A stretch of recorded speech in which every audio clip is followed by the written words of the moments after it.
drop that because I switched it to the preset. Go ahead. So he has a German Shepherd dog, right? Mm-hmm. And Sheree and I, we celebrated Nico's kid's birthday at Chuck E. Cheese. Oh. This was like months ago, but we were saying bye to Nico. Do you what? No invite to the Chuck E. Cheese? Yeah, I love Chuck E. Cheese. We don't know who we don't know who he invited. He just invited us. We were this like, guy we'll be thinks there. We don't fucking like Chuck E. Cheese, dude. Bro, I love Chuck E. Cheese. Is my homie. I went there all the time. He scared the shit out of me when I was a kid.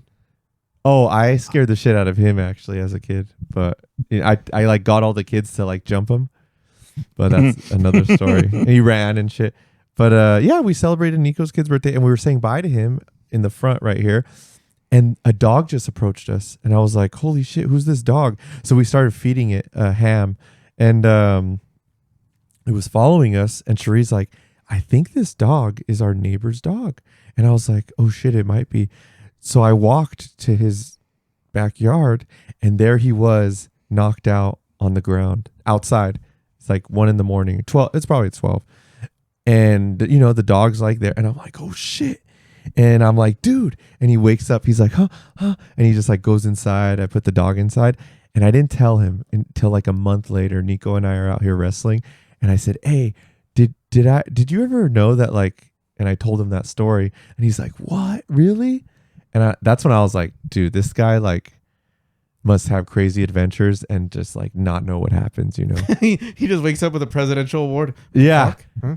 But okay, so a Medal of Honor. So we're gonna start. He's adjusting values. Yeah, I'm messing with a couple different things. I want to change this into like a little facility, like how we did with like Fist of Fury was here that one time. K-Dog, all of us playing Mortal Kombat.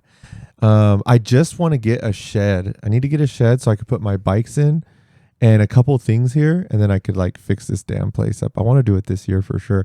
Speaking of Kevin, I seen him downtown, K-Dog. I was with Nico walking around San Pedro, and he was going to SP2. There was a long line, and I seen him there. I was like, yo, what up, man? And he's like, hey. Yeah, he's out there living his best life, honestly. He's living it. Yeah. He's living it up, man. I follow his Instagram. He gives great advice. He does. And the thing is, it goes a lot more in depth as you go on. And if you stick with him, you actually do learn a lot, which I do appreciate. So whenever I'm on Instagram, I always go to his page, you know, give him a bunch of likes because I think he's put it in the work. He's also gotten a lot bigger since I first met him. He's big. Like he is cut. Like if he wants to save money on laundry, he definitely uses abs. Yeah, dude. He's fucking crazy. All right. That's a pretty good joke, dude. I'm not going to lie. It's a pretty good joke. I got to get up early tomorrow for work, but if I was to go home tonight and edit this, I might be able to have it up by tomorrow morning. Nice. Yeah. Just okay, fair enough. Throw it out there. Throw it up. Oh, no, he didn't. All right. I don't even know what that is, but the fact that fucking Michael's song. like, yo. That song. All the video and audio should be synced together now, and that was like the biggest problem and why, unfortunately, Caustic's podcast did not come out is, you know, hey, like, now that we have this device, we have very little excuse, right? And since this is going to help streamline the podcast, we should be able to pump out a lot more of these. And to be honest with you, we might even be able to do like, hey, besides the Stay Mad podcast, we can do a bunch of other shows with just other hosts and other things. Like I could even hold like my own thing and interview the people who, you know, people who I find interesting. Like, bro, I really want to interview Percival, right? It's like, but there's so many other prominent names in the FGC where, you know, maybe Percival may not be this decorated, you know, fighting game like person, but like, hey, I would love to just pick their brain about like, what do you think about this and what do you think about that? Why do you dress like that and why do you think this is cool? I was gonna say something, but I was like, no, honestly, no. Okay. Don't worry. I was like, yeah, he always has like the S&M like pictures on his shirts and stuff, right? He has like a lot of patches on his jeans. Yeah. He's just very punk rock, and he's the kind of individual where I love working with Percival because he's the kind of guy like myself, and to a degree where he's like, I'll tell him to do something, and it'd be like, yeah, this is probably not gonna go well, but I'll go do it. Yeah, I'm gonna go eat shit. I'll be right back. And Edgar wanted to fight him.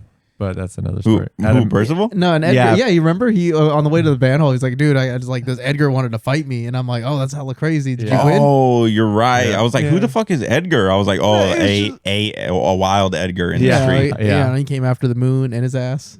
It was crazy, but hey, it is what it is. Shit, missed that band hall. You know, honestly, I would like. People have asked me about that band hall, and it's so funny because people are like, "Yeah, actually, the thing is, it was just a party," and I was like, "You know, you're absolutely right. It was more of just a party, a good time to like for everybody. Everyone's just having a good time for the most part. Everyone was pretty fucked up, like honestly." And if we were able to get that band hall, thanks to the people that are now in the community, it's even more of a party. To be honest, I'll be real with you. You get the like the OTG crew out there, they're gonna get hella fucked up. Yeah. Yeah, it's gonna be wild. Dude, We're gonna need to hold them down. that's terrible. That's fucking terrible. It felt really good to not only like see like what so many people cherished, right, for a variety of different reasons. I used to tell this to the former president and other people of the SFUP band hall. I was like, this place means something so special. It's so special for everyone that's involved in the marching band, and they cherish this place like it's a home. And we have built a whole nother community around this place that love this place just as much as you do, but don't know anything about any instrument or anything like that. It's amazing how like this place could be that great unifier. You know, whether it's just bringing people together, right? It's just like it has that special kind of energy. I still need to go there for one of their dinners because I do want to support them. I want to pop up and say what's up. It's been a while, you know. Like I really do miss that place. Like, I got to do a better job of paying attention to their social media posts because I really love the food and I really love those dinners and just talking to like, you know, so good talking to the community. Yeah, right. They're like, what'd you do? Oh, I run video games here. They're like, what? It's funny looking back at like a lot of our beginnings and just how, I don't know, how gung-ho we were and just how everything just kind of came together so naturally, right? And a lot of it, I think, came from like people sense that our passion was genuine and that it wasn't necessarily like people are like, oh, wow, these guys are just trying to like start a business and they're just trying to, you know, take advantage of us and use us for free. It was more of just like, no, let's all get together and let's have like a party, right? And like, yeah, video games are the thing that are like originally bringing us together, but this is more so like a community thing, and I think a lot of people really respected that. Dude, I legit miss a lot of people there. You know, Henry, Jeff, the whole crew, dude. Like, I got to meet so many cool people out there. You know, Nick, that's where he got his name, Nasty Nick, and all that good stuff. Yeah, because they're like, what's your name, Nick? I'm like, that shit's weak. We're changing that right now. Right? Like, you know, there's still people I don't actually know their real name because they gave me a nickname, and I'm like, all right, well, you're the bull now. Yeah, that's the bull. Yeah, it's always. I mean, we'll go back one day. Like, I still go to the Portuguese events and stuff, and they ask me, they're like, dude, and you never invite us? You know what's to the Portuguese events? Again, you guys are always welcome, but I'm always like spare of the moment, like. Because I live right here. So I mean, like, you could just ping us, be like, "Hey guys." True, like I could be like, "Oh, I'm right here," but yeah, I just walk over there and I'm like, "Hey, what's up, everyone?" And like sometimes I see, you know, fucking Jay Zombie, right? Jason, freaking all the cool people, and just they're just like, dude, we got to do something again, you know, bring everyone together. So would love to do something at the band hall. Honestly, there's a lot of people asking for it. So if we were able to do like a Saturday in the future, like that would be sick. Yeah, Ryan, I remember talking to him last time, and Ryan was, you know, asking about us and stuff. And it's always mixed. They're not sure, like, oh, do you guys not want to do it over there? Like, and I'm just like, no, we're always down to go back over there. We just got to figure it out, kind of. Whatever. I mean, honestly, if we ever do a Saturday event there, that would be a place where we could just like throw up a barbecue. Like everyone would have a good time. Like I would not doubt that place would pop off again. Just for, even if we do it only one time a year, like that place would be happening. Yeah, absolutely. That was the original place where I'm not gonna say the date, but that was the original place where I was like, I should reach out to these guys and figure out, hey, I should throw my birthday party here. Because I want to do like a big event there, right? And it's coming up, so by the time you guys see this, hopefully my birthday will already have passed, and nobody will know exactly what day it is. But yeah, that's something where I'm like, dude, this would be sick, like a homecoming, dude. I love the band hall so much. I don't know. I thought it was really funny because May asked like, oh, what's Dakota's birthday? Go on. Should I finish that? Well, no. Like, what was the point though? You don't have to say the date. You just be like, okay, it's this date, and okay, well, what are you gonna do with that information? I just immediately responded like, oh my god, like just immediately off the cuff, and then like she told that to Agent, Agent Triple Heaven, he just busted up. I was like, oh fuck, because I don't know. It's such a just random. But she thing believed to say. you. She believed you. No, of course she wouldn't. Are you sure? Maybe. I don't think she did. The fact that she's like, you know what he said? I'm gonna tell her that next time I see her. She's like, hey. Well, but she knows my birthday now, so it's too late. Should we get back onto what we were talking about before? Actually, how do we want to start this off? Actually, did it already start? Evo? I mean, we kind of already just like we're just talking, we're just shooting the shit, right? So I'll cut this up a little bit. We should definitely just skip straight over to like, Evo? hey, it's post Evo. We're now good. Like a few weeks past Evo now, and honestly, our energy is coming back. We've rested up enough. We actually have plans going forward. But damn, Evo was a good time. Like, let's just start it up. Like, when we all got there on Thursday, let's talk about the trip. Like, I know Dakota drove in, you flew in, I flew in, and coincidentally, crazy enough, Khan was actually on my flight, which was crazy. I did not expect that. Like, and Nico, yeah, he did plan the trip with me. Yep. I know Loki Flexing hit me up. Hey, what flight are you taking? So we could our car pull together. So, and then like just the one person out of nowhere, I was like, oh damn, it's Khan. Khan's on our flight, and so is Tom Cannon. Oh yeah, that's awesome. I was like, what the hell? All right, cool. I would not expect you to be flying Southwest, like I thought but at the same time, he's always been like a humble dude. Every time I've interacted with him, he's always been a cool guy. Yeah. Yeah. Like I really am super appreciative like of someone like him actually guiding the FGC. He's been around for years. I love the fact that, these guys are like still very humble to this very day and they just want to put out a good product and have a good time while doing so. 100%. There's people that are trying to get something out of the FGC, I feel, and eventually fall off. But then there's the people like him that are like not in it for that and stay for years, That's always cool. Yeah, I do like how it was something I decided at the last minute. I wanted to like chronicle like what my experience was considering I was going to be driving. And like I was like, hey man, I haven't packed. I haven't done anything. This is like Wednesday night. And I'm like, I'm supposed to be leaving like Thursday morning at 5 a.m. And I was like, hey, what better way to like, put myself through the trials and tribulations even further than just like record everything. I'm like, I'm going to be going through this bullshit anyways. Like, is anybody even going to believe like, hey, I didn't sleep and hey, I didn't do this and blah, blah, blah. Like, I always make these claims like, hey, I do all this crazy shit and But I'm like, no one really has any right to believe me, right? So I got to like, I want to do like more vlogs and stuff like that. And that was like a great way for me to like slowly start it off. But looking back on it, it's always like funny. I'm seeing these video clips and I'm like, dude, I really did that shit. Like I just started like, I don't know, just packing and doing whatever. And then like driving and then like, I don't know.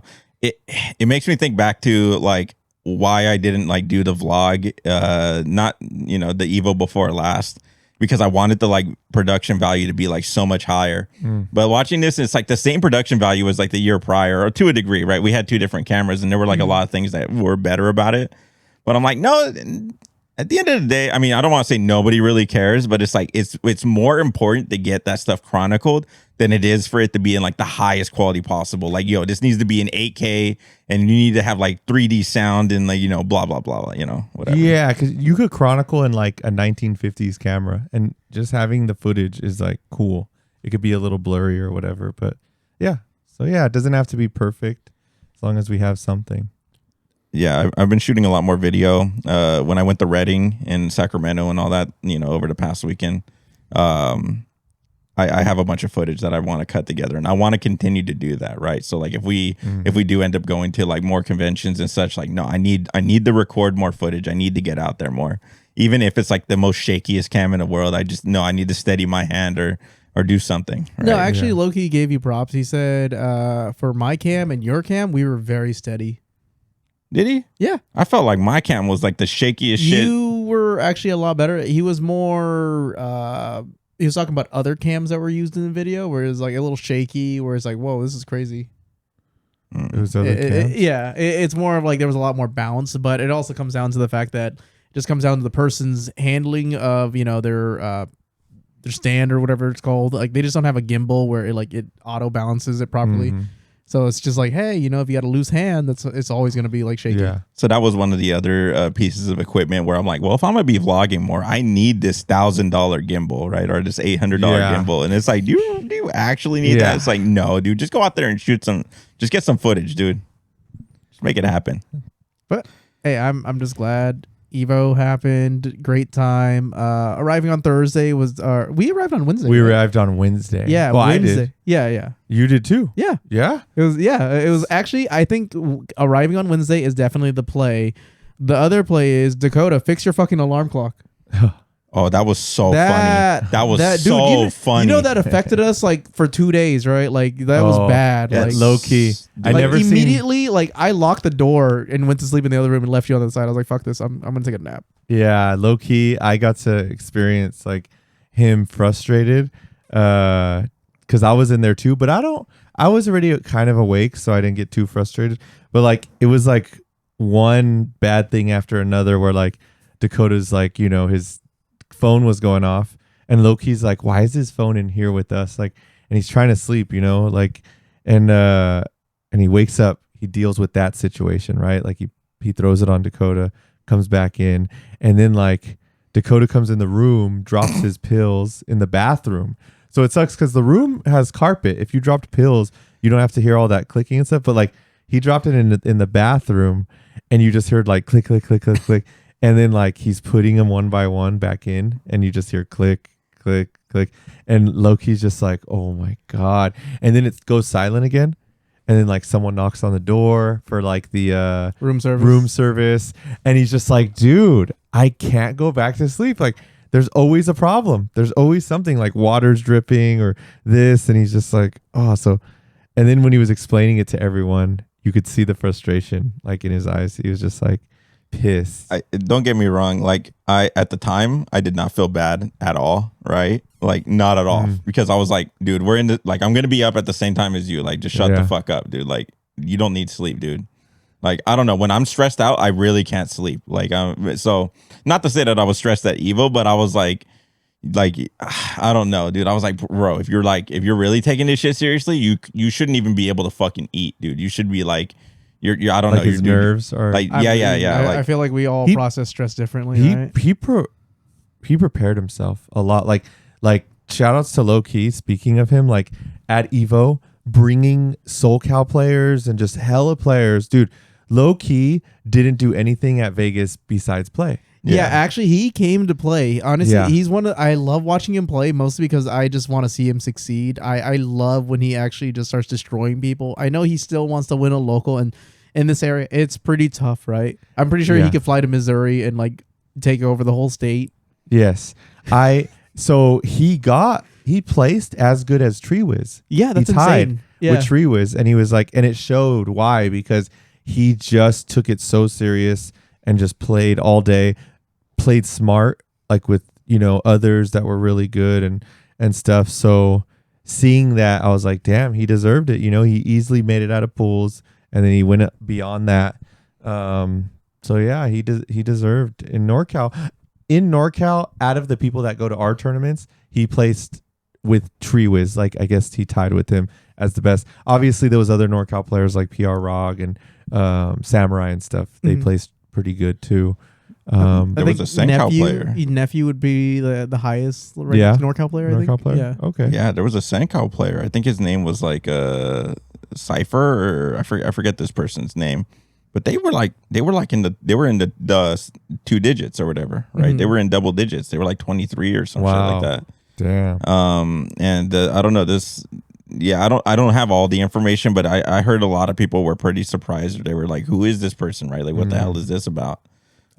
So yeah, the fact that like we're trying to expand in that area, I hope I get to meet this person one day, dude. I mean, that's the cool thing about like us traveling all over the place is that you get to meet all these players. And the thing is, at the end of the day, a lot of this is all NorCal, which is kind of crazy. Because when we went to Santa Rosa, I'm like, oh, okay, who's Hannibal? And I was like, oh, damn, he's actually really good. I was like, this is great. And then, you know, you have Senor Sparkle out there too, which is pretty awesome. Like, I'd like to see more of him, but you know, being in Santa Rosa, it's really tough. So it's fun doing all this. And then like, dude, you got Plague Mask Man up in the Reading area. I think he's actually in Chico, right? He's Chico, but he doesn't represent Chico. He represents Reading. So I'm like, okay, cool, dude.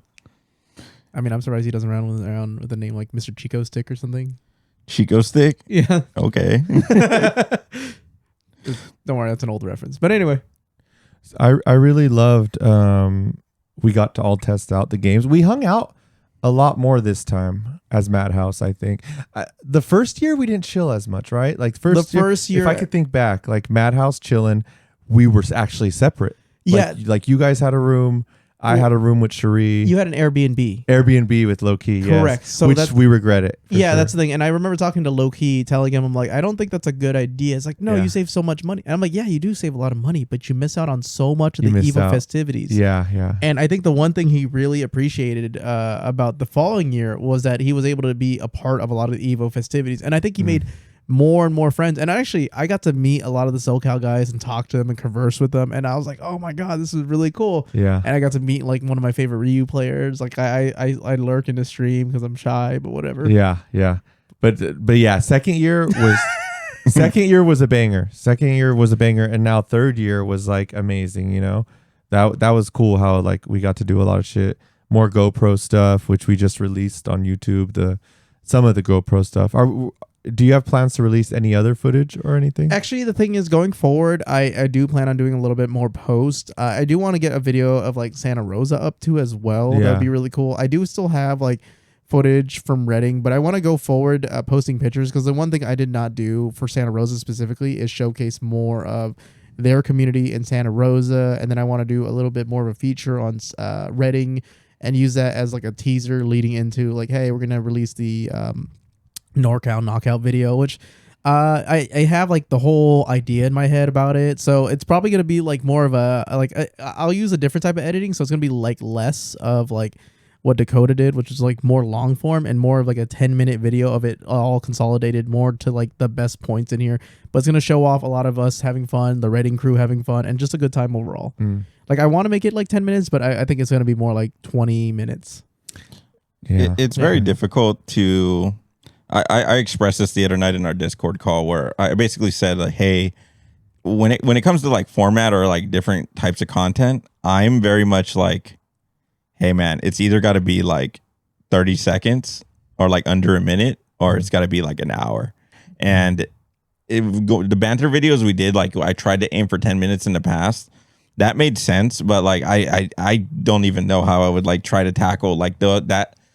For me to put it in like a 10-minute video of like how we did the Evo vlog, I almost feel like I would need to do like 3 or 4 separate days, like part 1, part 2, part 3, part 4. Yeah. And then like really try to like hone those down, right? Where it's like, hey, we really only have like 30 minutes of footage, and it doesn't really show, like it doesn't build the scene as much. It's, I don't know, they're more bite-sized. No, I get you on that one, but I subscribe to the Gamers Nexus like format, where the video is the length it is, and it's just going to be covering everything to the point where everything is covered. Yeah, I like that a lot more. Linus does the same thing with his videos. There's not a certain length to his videos. It's just the video is as long as it needs to be, and nothing more, nothing less. Like it's just, it is what it is. The content is concrete. You get all the information going forward. That's it. And I think that's perfect. Like, you don't want to bloat the video for no reason. You don't want the video just to have like someone like just staring into the camera, trying to hypnotize you with their beautiful blue eyes or some nonsense. Yeah, dude. I try to do that with the flaring of the nostrils. That was like one of my favorite parts. Yeah, you do that a lot. But you even do it when you're not being recorded. Yeah. Typically when we're playing Gears of War. That's how you know it's genuine. Yeah, true. We were talking about that like prior to the podcast. I was like, because we were talking about the Powerball and how it's like 950 million. And I was telling Michael, I was like, hey, you got your ticket? Yeah, we should buy a ticket, right? Hey, dude, if we win, that's it. We're going to start the MADHouse cult, the compound, bunch of cinder block buildings. And I was like, hey, you know, I really don't think that type of money would change me. And then I started thinking about it. I was like, I don't think that type of money would change you or Michael either. I think like we're just so solidified in like who we are that it's like, I don't know. It's just like, and one of the points being is because it's like the way that we act on and off camera, it's like almost identically like. Yeah, actually, that's kind of the crazy thing, is that I always thought like I would change because of money, but I still like, once I actually got like a decent career started, I still live in a box and don't give a shit, and I still eat ramen noodles and stuff like that, like, because like that's what I like to eat. Occasionally, I'll go get myself like a nice like roast beef or whatever, like from Subway's. Yeah, I was like, you're about to say like Arby's or some shit. No, I haven't been to Subway's in years and probably won't, but Arby's is more likely for me to go to. I'll be real with you. I'd rather go to Arby's than Subway's. I I do not care for. I don't Subways even know anymore. where there's an Arby's in this area at this point, dude. I don't know. You probably have to go out of your way to find an Arby's and a Subway. Man, no, Subway's everywhere. Like No, Subway is the most franchised restaurant in the world. Like, yeah. period. Well, I mean, honestly, I'd prefer probably go like Raising Cane's or even California Fish and Grill. Yeah. Yeah, something better. You know, if I'm gonna spend like $15 on a meal, I'm gonna go out.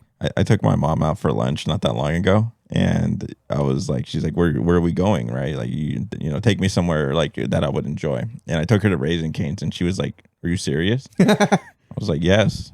She's like, are you sure I'm gonna like this? I was like, why would I take you here if I wasn't sure? And then she ate it. She's like, this is really good. Okay. The thing is, like, a lot of people give Raising Cane's a lot of shit, but I'm like, it's just solid food. That's it. There's nothing like fancy about it. There's nothing crazy about it, but it's just good food. It's like eating at Olive Garden. It's just Well, all I right don't know food. about that. Okay. I mean, I know that you won't eat at Olive Garden. You hate breadsticks. You hate Italian people. What that first day, what place did we go to? The restaurant? Oh, Zippy's. Zippy's? Yeah. Yeah, we took the picture. Yeah. That was a Or I pretty didn't know cool it group was a photo. what is that? Is that supposed to be Hawaiian? It's supposed to be like a Hawaiian restaurant, and it was actually a pretty cool place. Recommended by May. I liked it. I think I should have ordered like what I was looking at, where I'm like, dude, like I would love to have like just rice, spam, a fried egg, and like some chicken. But you know what? I'm just gonna try something crazy. I shouldn't have done that. It is what it is. Yeah. But nonetheless, I did enjoy the company. I had a good time with everybody, and that to me, the adventure is all that matters. And if you have an okay meal, it's fine. It's just the company that you make and the experiences that you have. And overall, that was a good experience. I think we all went back to the room. I think that's also when Nico was like, I got to take you guys out drinking. So after that, we went back to the hotel lobby, had a bunch of drinks, had a good time. Before that, Dakota seen his muscle mommy at the arcade. Yeah. I forget her name. It was like D something, right? So we found out she was a porn star. Really? This person, and I don't know about a porn star. She makes content. Porn content. Like what kind of content? I don't know. I did not look into it. Sex content. I highly doubt that. So we Sex went content? to what is Just that? the sexy time? what is sex? So after our time got split, like when we went to Zippy's, we said, Dakota, Nico, and I pieced out with Protagonist, and you guys stayed at the restaurant, right, eating. So our moment before you see Nico, and we all had that the talk and stuff like that. Right. In the middle of that, we went to an arcade that Protagonist took us to. Awesome arcade, right? You just pay $5 to get in.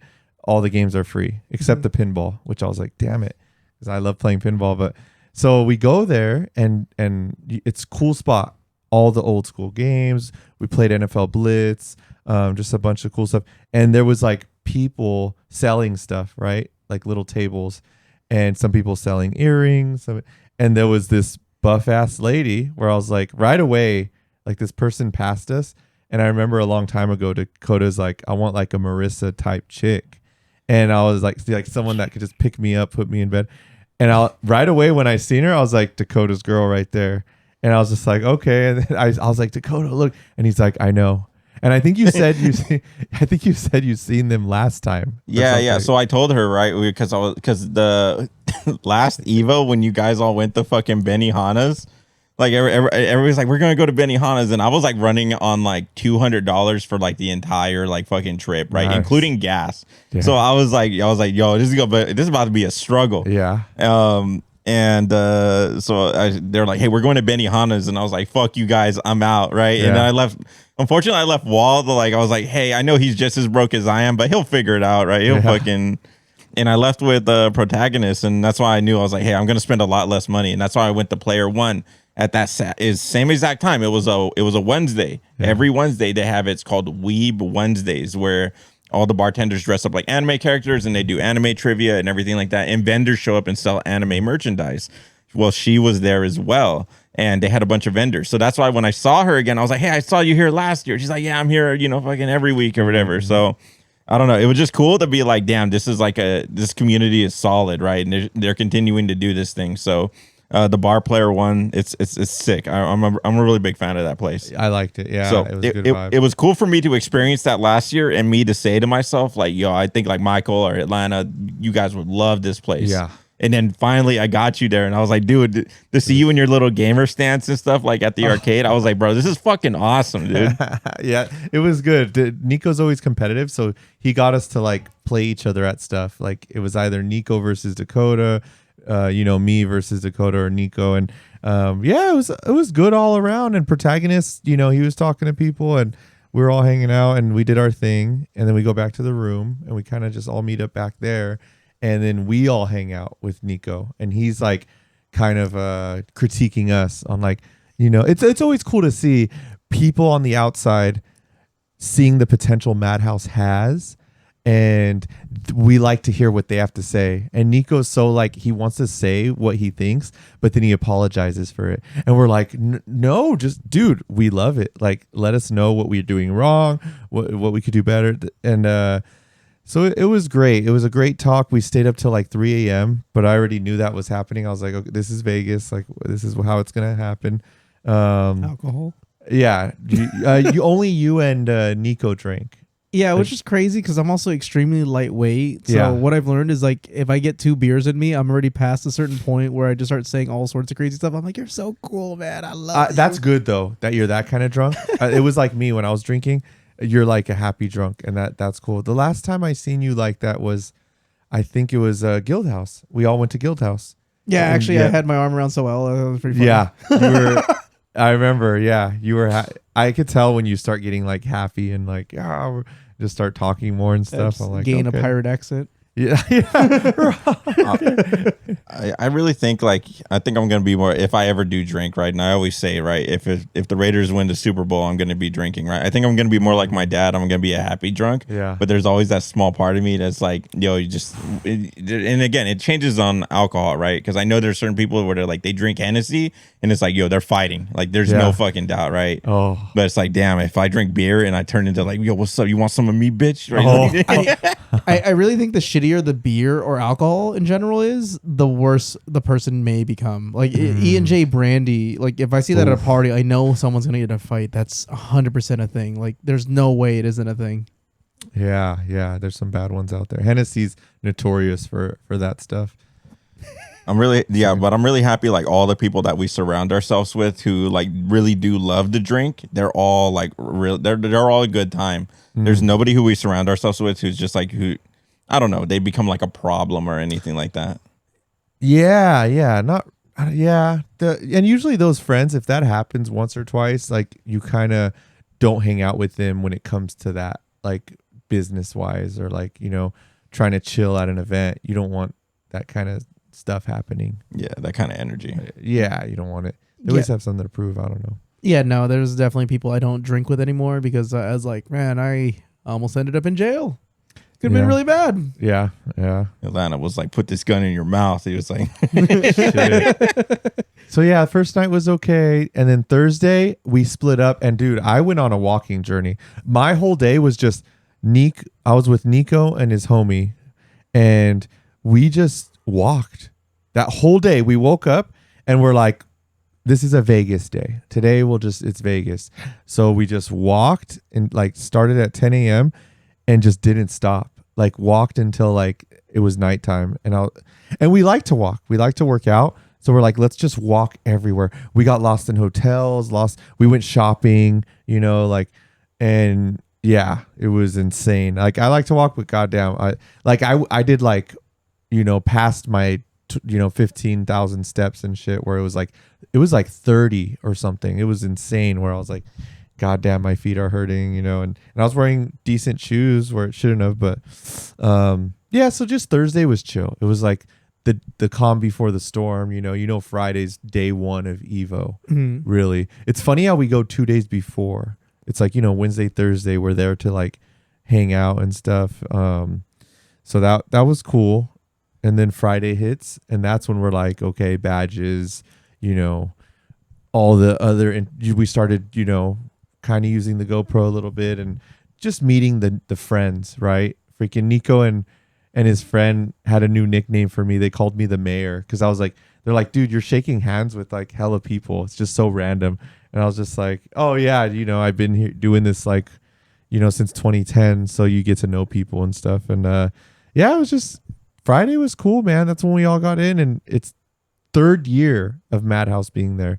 It was like unreal. Or I'm like, what the fuck? Yeah, I do feel like now more than ever, like more people know each other, so it's really cool just to be like, all right, like Snack is over there playing, let's go cheer him on. Yeah, it was a lot of supporting. It was actually really cool. Just everyone moves as a mob, and it's like the funniest thing ever. And then eventually the mob has to split up because like, hey, someone needs to cheer for him. And then like, I mean, I wish I was able to go to everyone's match and all that stuff.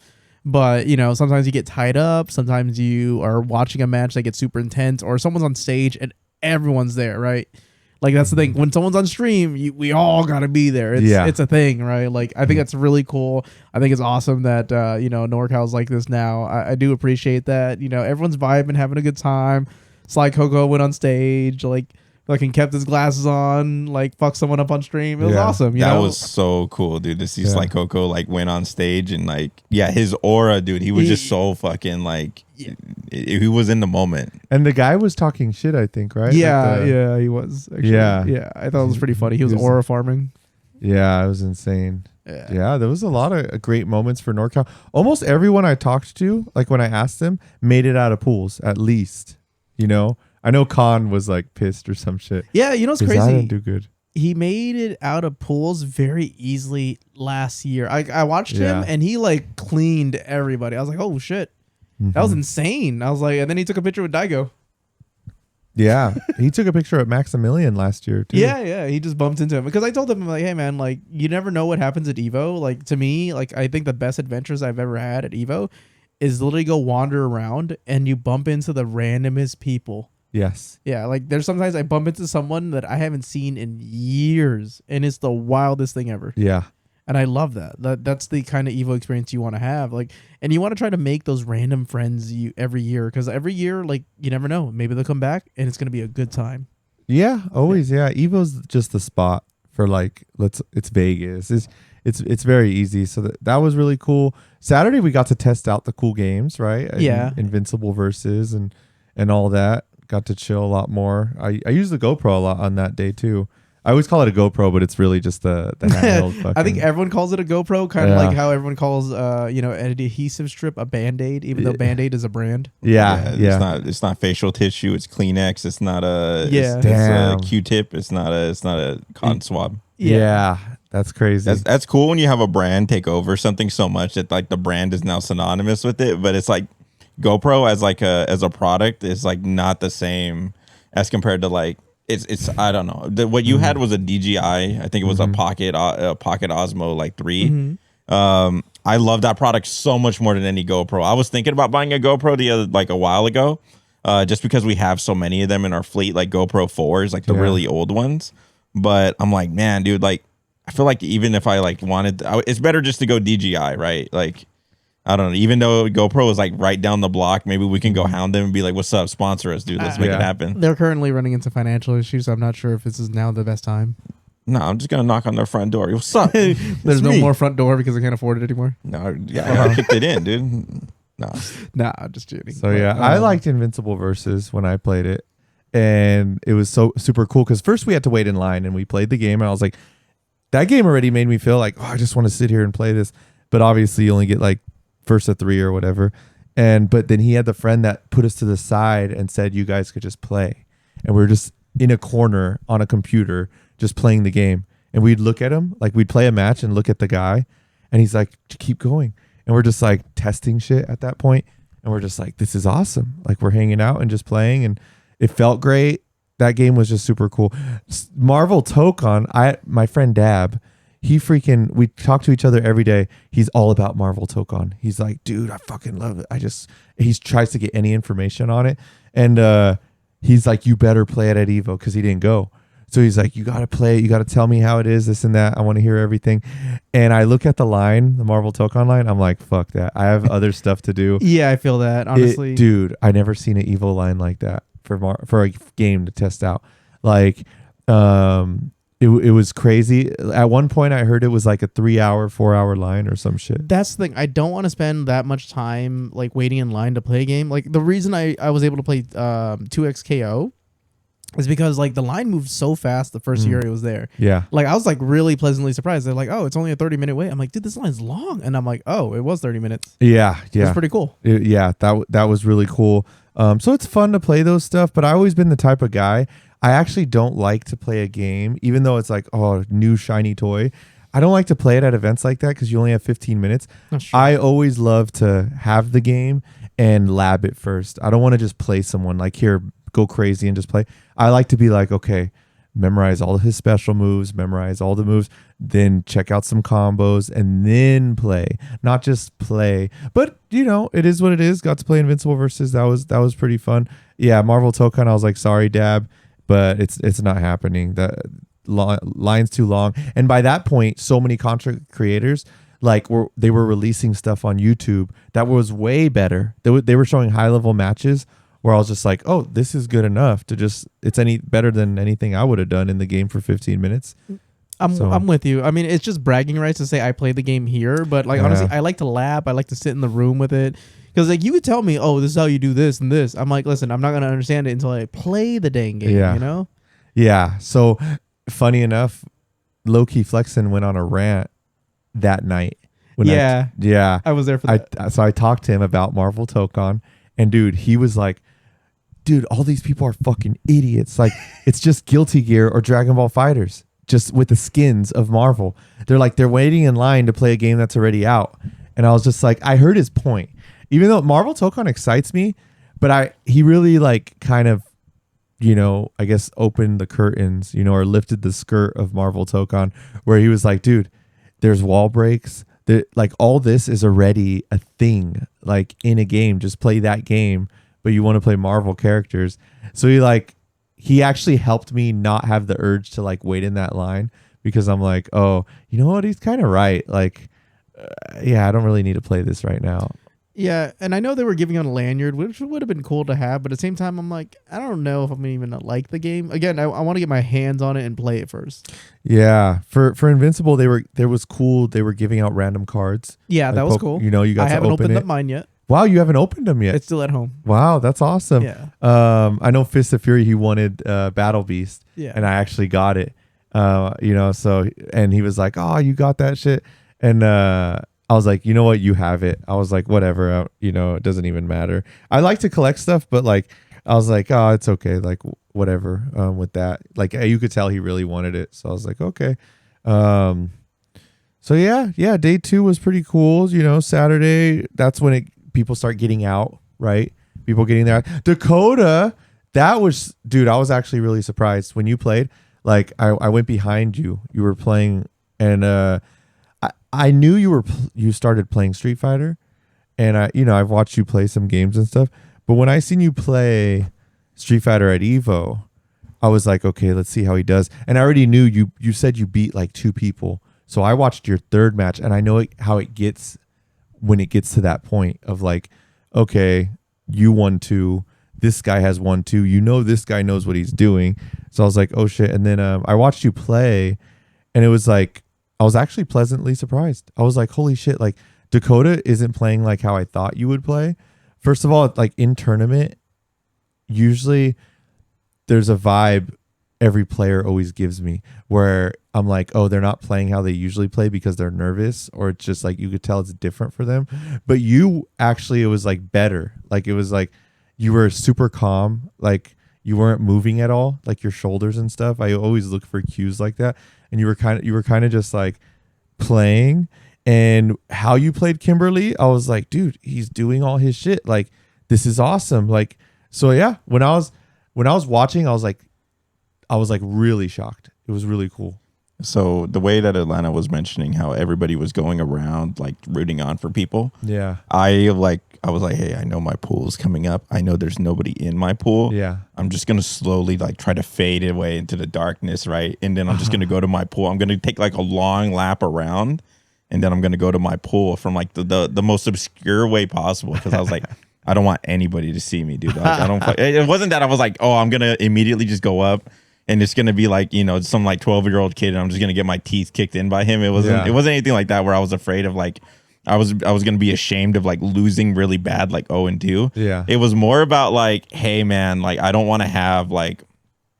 It wasn't that I was afraid of losing. It was that I was more of like, I don't want to have people like watch me and then like fucking like if I lose, I lose. But it's like if I win, then it's like what happens then? Then it's like fuck, right? Like which is it's crazy to hear. It's crazy to think like, oh, that's like worse, right, than losing. But it's like no, then you actually have to develop like expectations of just like, hey, you could have done this or you could have done that.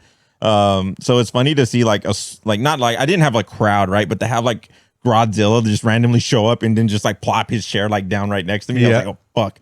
And then I was like, okay, well, I guess we have an audience now. And then like, I saw you like later, and then it was just like that. Yeah. So the fact that I was like, you know, I was like 1-2, and then, you know, I'm playing my 4th match, and it was like such a close match where I was like, bro, I could have fucking got it if I would have just like, if I would have known like maybe 1 or 2 more things, like how to use my cans or ever use the fucking elbow drop for like, you know. Then I'm like, I felt like that would have been like the key difference, and I would have got that victory. Yeah, no, it was a really cool experience, dude. Like for me to go from like me going like days prior to Evo being like, I'm not showing up to my fucking pool, dude. Like fuck this game. I don't actually care. Yeah. And even if I don't care and I lose, I'm still gonna be angry. Then like I'm gonna be angrier than like anybody else who like actually like really plays this game, because I fucking hate losing, dude. Yeah. Yeah, so it's just like, the fact that I did better than what I expected is like really cool.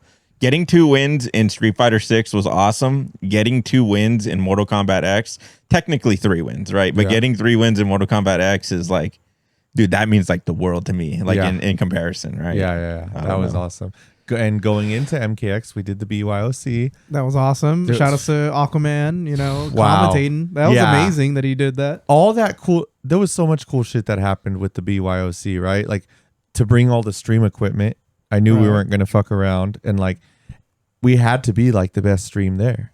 Like people brought streams, and they had like a simple maybe laptop, something like that. Yeah, it was a laptop, a C920 webcam by Logitech. You know, the simple stuff. Like nothing too crazy. Yeah, we brought the whole PC, all that crazy shit, and it was cool to see people that didn't even sign up for MKX were looking, and they're like, "Oh, you brought like the heat and stuff." Obviously, the guy, I forgot his name, that was like guarding the area a bit. He was like, "Wow, you guys aren't fucking around with all your stuff." And yeah, that couldn't have gone better. Like all the hype around it, like it was the 10-year anniversary. Aquaman did it with us. And the player Eggshell, right? He started screaming and getting the hype going, and it brought other faces that were not playing MK to just watch. They're like, oh shit, like shit's going down right now. And we have it on YouTube. It's on YouTube if people want to watch it, the MKX tournament. But I just had a fun time. Like I went there and I wasn't sure what was going to happen. I kind of knew. I was kind of like, okay, there'll be like, 30, 40 signups. It should be decent. Just, whatever. But just like seeing old faces and just, I didn't think that the hype would be that much because of Eggshell. And there was others. There was other people that was super funny. But yeah, it went off without a hitch. Lately, I've been noticing like I haven't had nerves in a while, but for some reason it just, because it was MKX and we were at Evo and like it was like we wanted to put on a show for everyone. Lately, there's this weird thing that I've been doing with my shoulder that tells me I'm nervous, and it hasn't come up. It's only come up this year, and it like last time it happened at King's Cup. But I think it's because you gave me a lot of sugar and I was crashing. Like, you gave me hella gummies and like just hella shit. And I thought it was the sugar because I was like, I ate it, and like Cherie started noticing, like I started like doing this shoulder thing, and I was just like, what the fuck? And then I was like, it happened at Evo, but I didn't have sugar because I knew. I was like, don't have any sugar, just chill out. And then when like the lights came on and like Aquaman's next to me, and I was like, dude, we got to just bring the mayhem with this. Once I felt that, my shoulder started doing that. And right away, I just shut it down. Because at King's Cup, I didn't. I kept messing with it, and it made me more nervous. But that when it just happened for like a minute, I was like, nope, stop. and it just stopped. And then I was like, it just calmed me down, and yeah, shit went crazy. We had a good time, and Eggshell crying at the end, like he didn't know that he was getting a medal.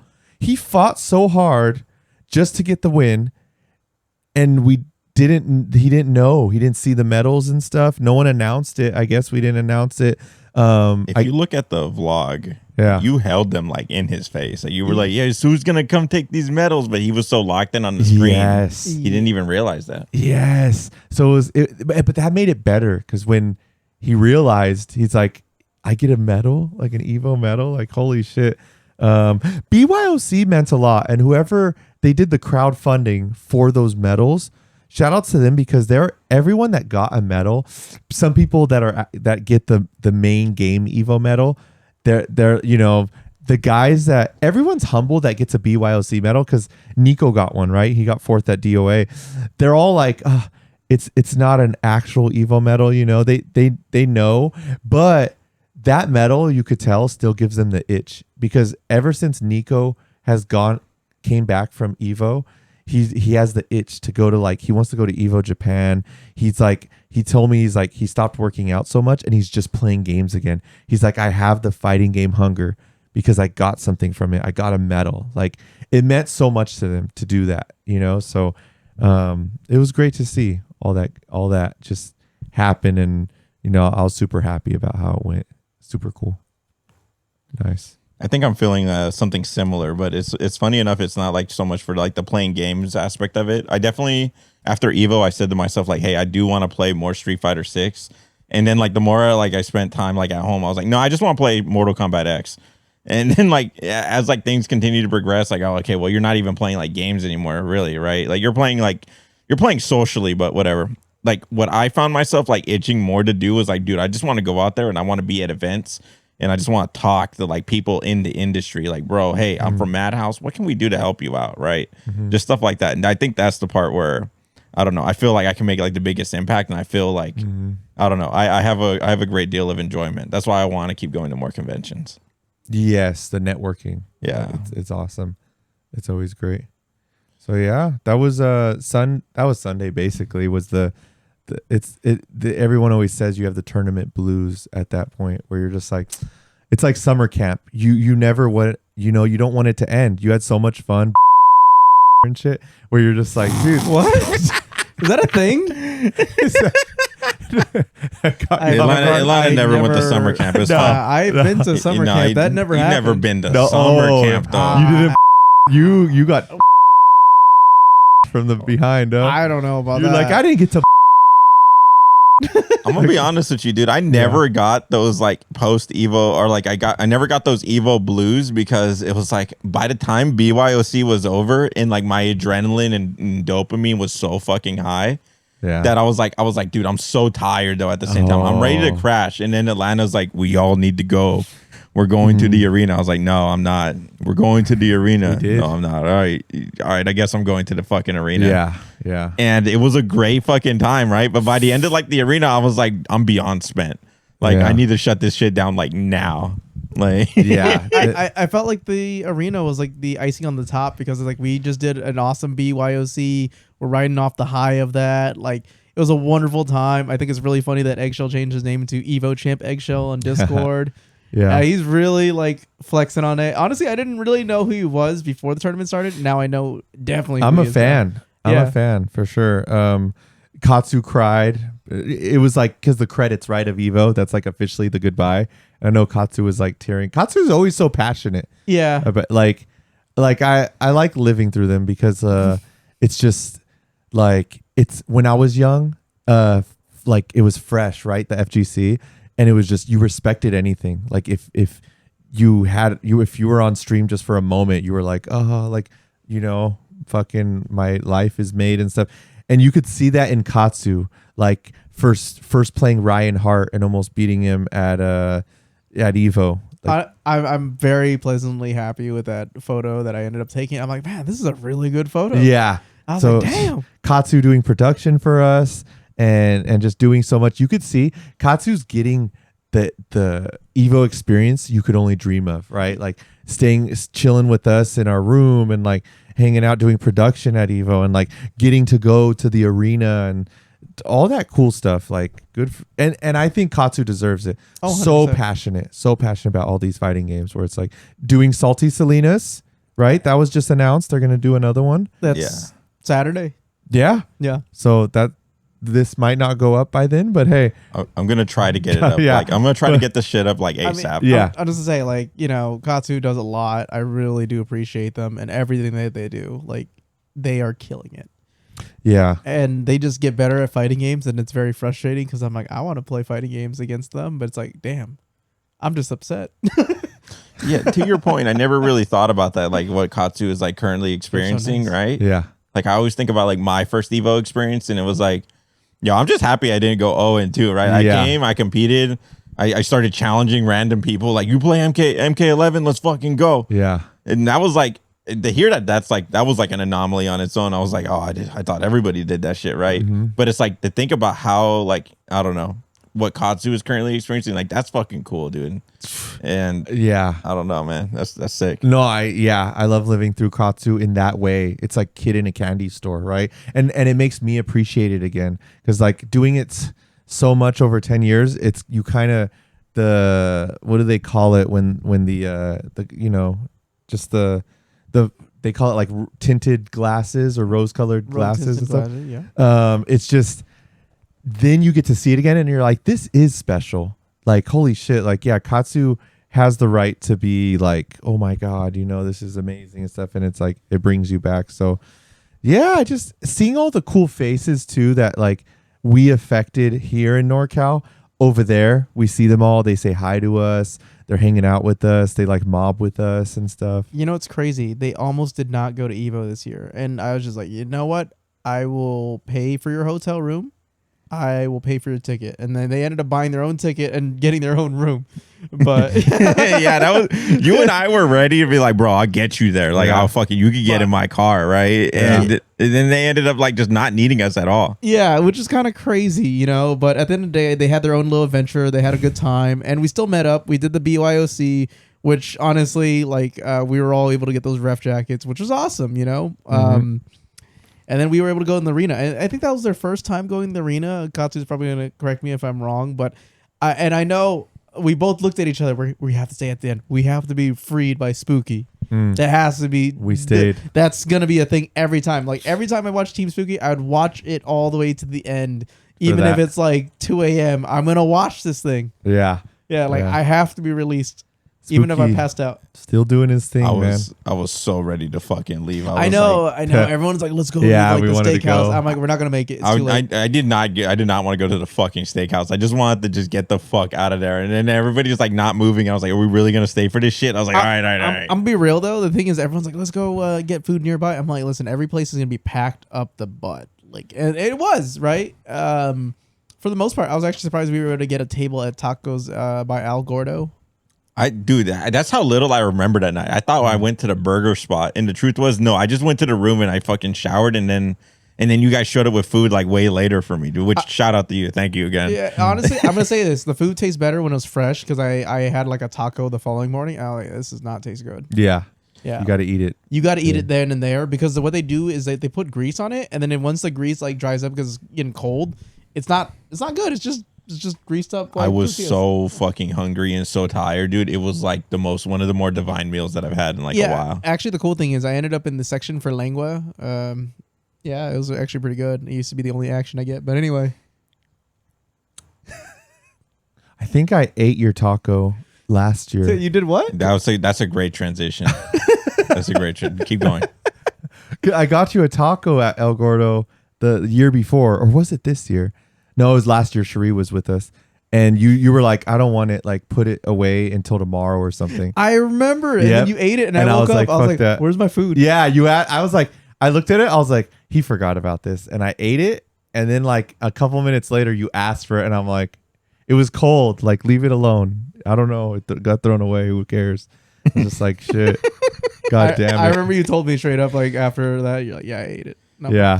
Damn it. Hella food. What food? I don't know what you're talking about. There was never any food here. I remember telling her like, hey, if you wait like 30 minutes, like there's gonna be no line at Tacos El Gordo, right? Yeah. And I was right. Like there was no one there because like everyone who came from Evo Arena was gone. Yeah. It was just empty there. Yeah. We got to see Foxy Farhat over there.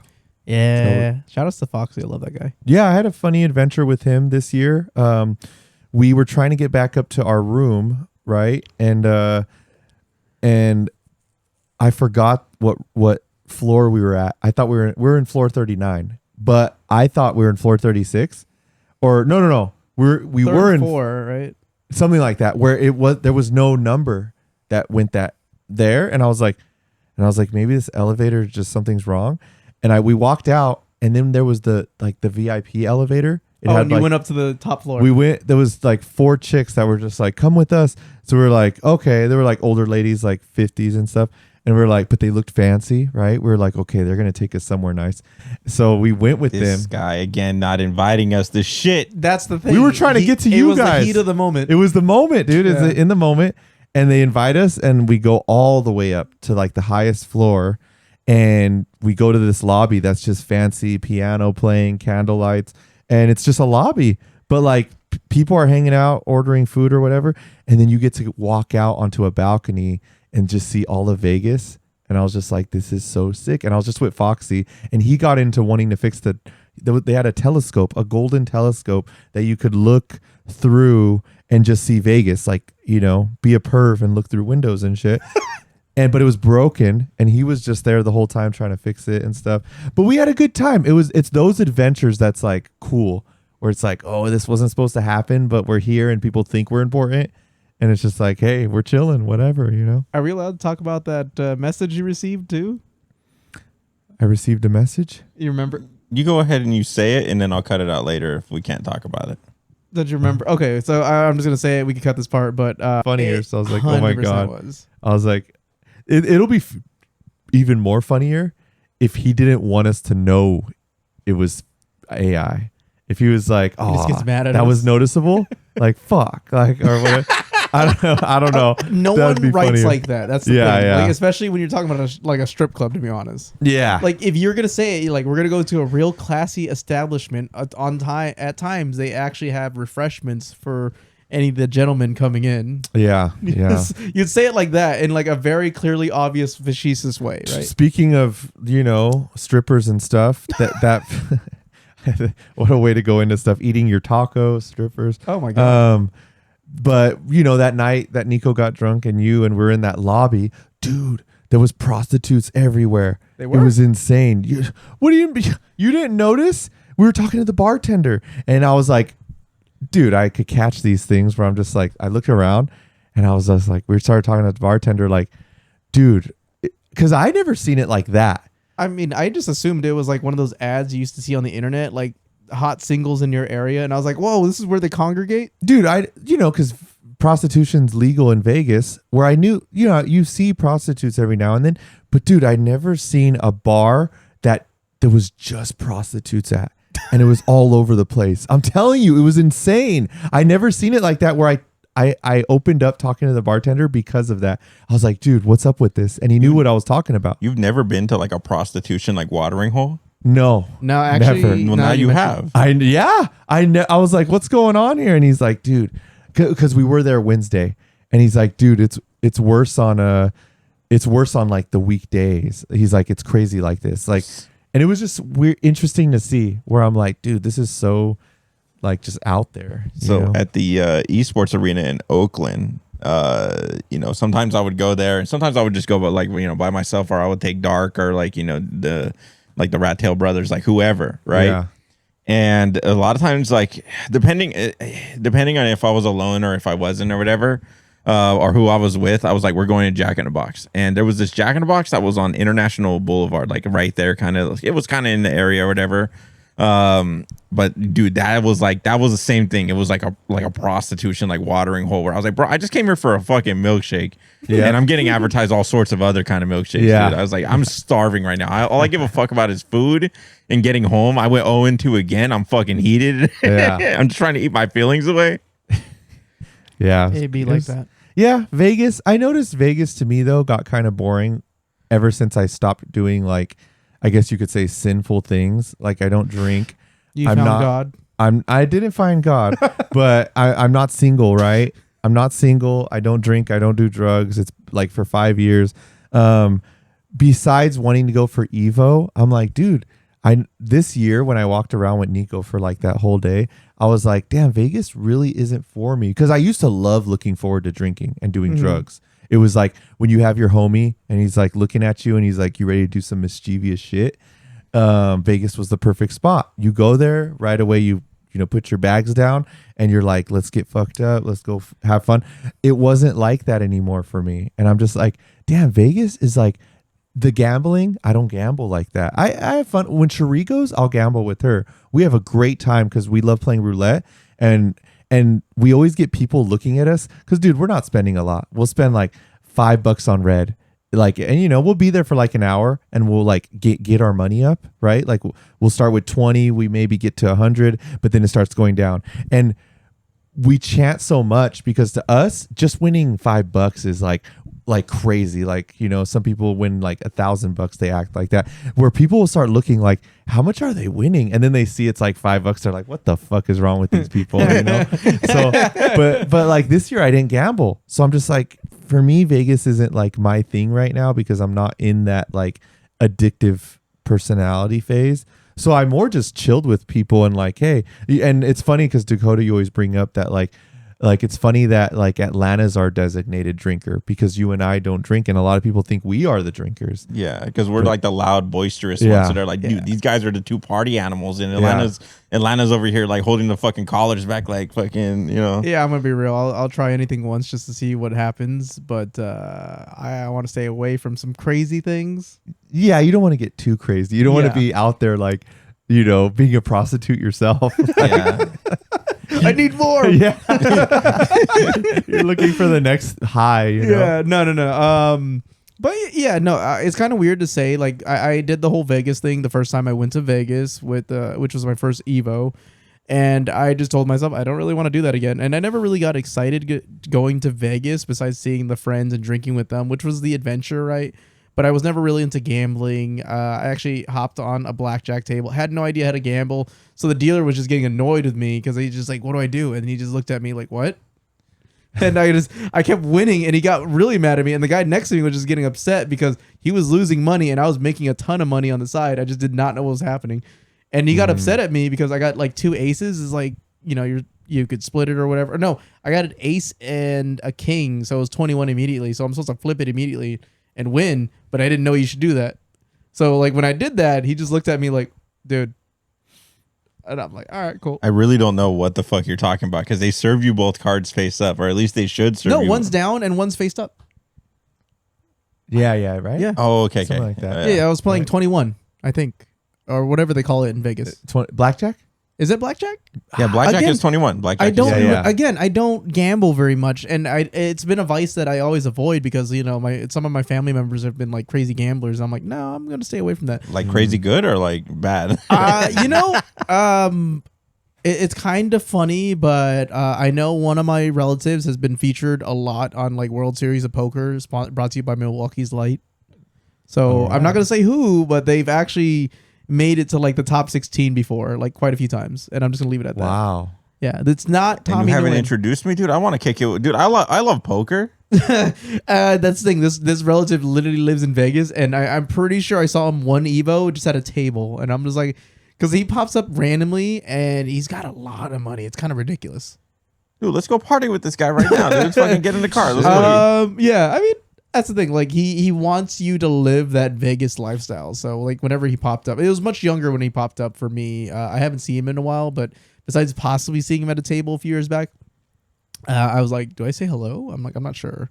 Because I know that in Vegas, they get annoyed if random people walk up to the table and talk to a person if they're not part of the game. Yeah, you should not do that. Yeah, exactly. And I learned that by someone telling me that. And I was like, oh, okay, I won't do that. So I stayed behind a friend watching him though, just enjoying the vibe, but they don't care for that either. But at the same time, they prefer you to do that rather than talk. I know for me there are times that I've gone out with people, like I brought like significant others or whatever to like casinos and such, and people who knew that I liked poker, and they're like, you should play, and I'm like, you don't want to be here for like 8 hours, dude. Like, let's not do this.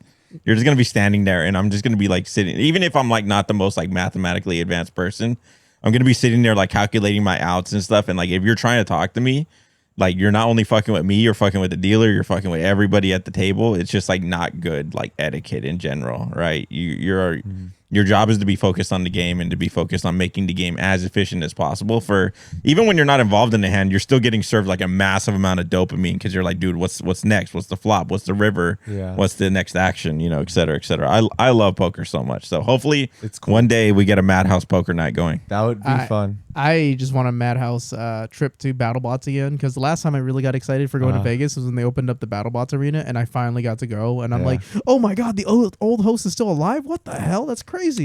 And he's bashing in a casino machine? This is insane. Spike TV was cool with BattleBots, and in its prime, it was like BattleBots and the trampoline basketball. Yeah, sport. that was insane. I remember people getting lit up midair and shit, dude, it was like, fun. That man's crippled. It's like, well, this is entertainment. Yeah, that was crazy shit.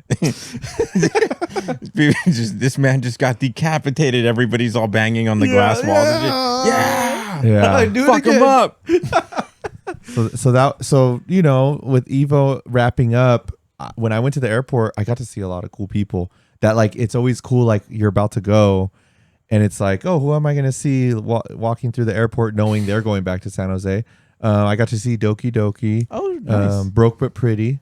He was awesome to see him. Freaking damn, who else? Oh, Fist of Fury. I was chilling for a while. We went together. And then I really got happy when I got to see Guamo. He just appeared out of nowhere, and he was like, our flights were getting delayed, so it was like, oh damn, like we chilled for like 3 hours there, and it was like, okay, like, so we got to chill, talk a lot, which he's gonna stay here for like a week this week, so I'm super excited about that. Yeah, we got to just see some cool heads going back home, and it's like, damn, like, well, you know, that's it after, you know, when I'm gonna, and I already was like missing Cherie. I was like, I can't wait to go back home. And Wednesday, it's crazy going to like Wednesday to Monday. It's almost a week, you know, besides 2 days, but like, it's just, you're in your other place, you know, Vegas and Evo, and it was cool. And taking the flight back there was a moment when I was on the plane. So the lady was like, oh, you can go wherever you want. So right away, I went straight to the front to first class and shit, because there was no one on the plane. And I was like, oh, and well, we made a pit stop. I forgot where it was. It was like, but we made a pit stop somewhere to pick up people and then go to San Jose. And I was like, I hate when a plane has to take off, land, and then we take off again. Connecting flights. Yeah. I hate that shit, because I always get nervous the landing. I always imagine the wheel just like, and then the plane kind of just like a Con Air moment. I just don't like the landing. It's just the takeoff's cool, but landing, I'm just like, I hate this bump. Serious? I'm the other way around. Like, I fucking hate takeoff, dude. The takeoff is like easily the worst part of the entire flight. Because I feel it's smooth. Like, they're getting speed, and they just have to, like, it's like a kite. You go up, and you're going up, and once you're up, that's cool. The landing, I just feel like, dude, what if like they land in a pothole, or they land like the tire is just like something, and when they land and it's a little crooked, and it just boom, boom, boom, boom, and just like, that's it, you know. And I don't know, it's something about it where I get freaked out. But yeah, you know, came back. Cherie said like how she watched us, you know, the MKX was insane, and it's cool to hear her side from like the viewer that was still at home and got to see us and stuff, and then we got to see the action of, you guys edited the YouTube video of our experience at Evo, right? Everyone could basically see what we were talking about, because the video's up on our YouTube. Just kind of, you know, us hanging out and doing all that cool stuff. That was a good time, man. Evo was something else. It always is. Man, it brings me back to 2010. That's the crazy thing, though. I could always see the difference of like Evo 2010. It was free to walk in. Like, if you're a spectator, you could spectate for free. You know, competing was like $30. It was insane. Like, what the hell? This is awesome. Like, and there was a different vibe, smaller. Caesar's Palace. It was just like a ballroom, It was not like, now it's huge, but seeing the differences, no testing stuff. There was Marvel vs. Capcom 3. There was that, but it's not like what it is now. And it's cool. I appreciate what it's become, and where it's going. Yeah, it's actually kind of insane to think that at one point the biggest like booth there was a Broken Tier booth and a Mad Catz booth. Yeah. Yeah, like just thinking about that now, because those are like those brands that are like, oh my god, that's so huge. Like, oh my god, is that Golden Boy Neo selling me a shirt? Like stuff like that. You don't think about stuff like that anymore. But No.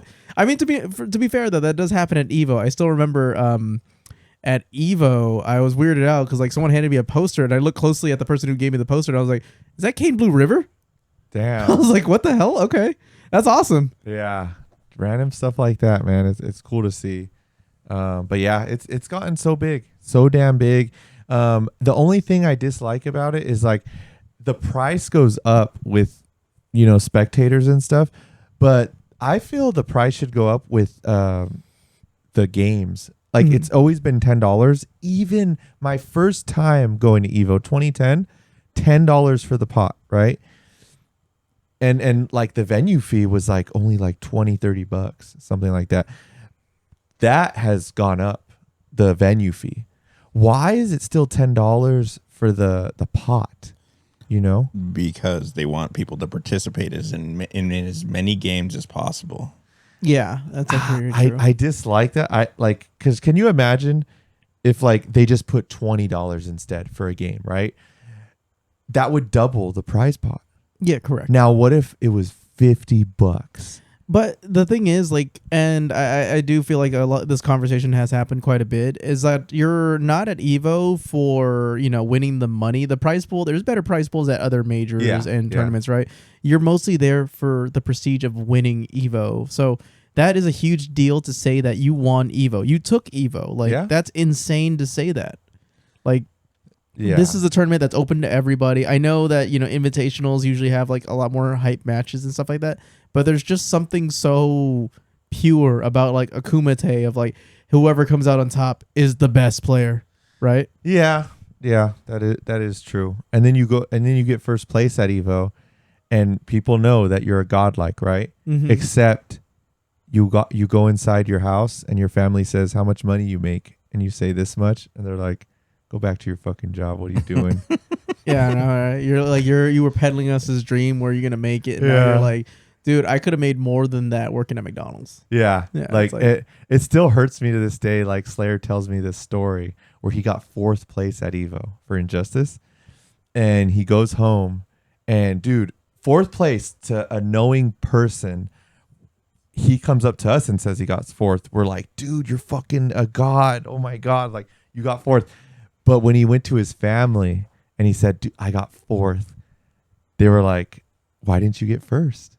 Like, what's wrong with you? It was just like, it's damn it. To people who know, it's a lot tougher than you think, right? Yes. But that's the problem, because I think this is what I experienced competing.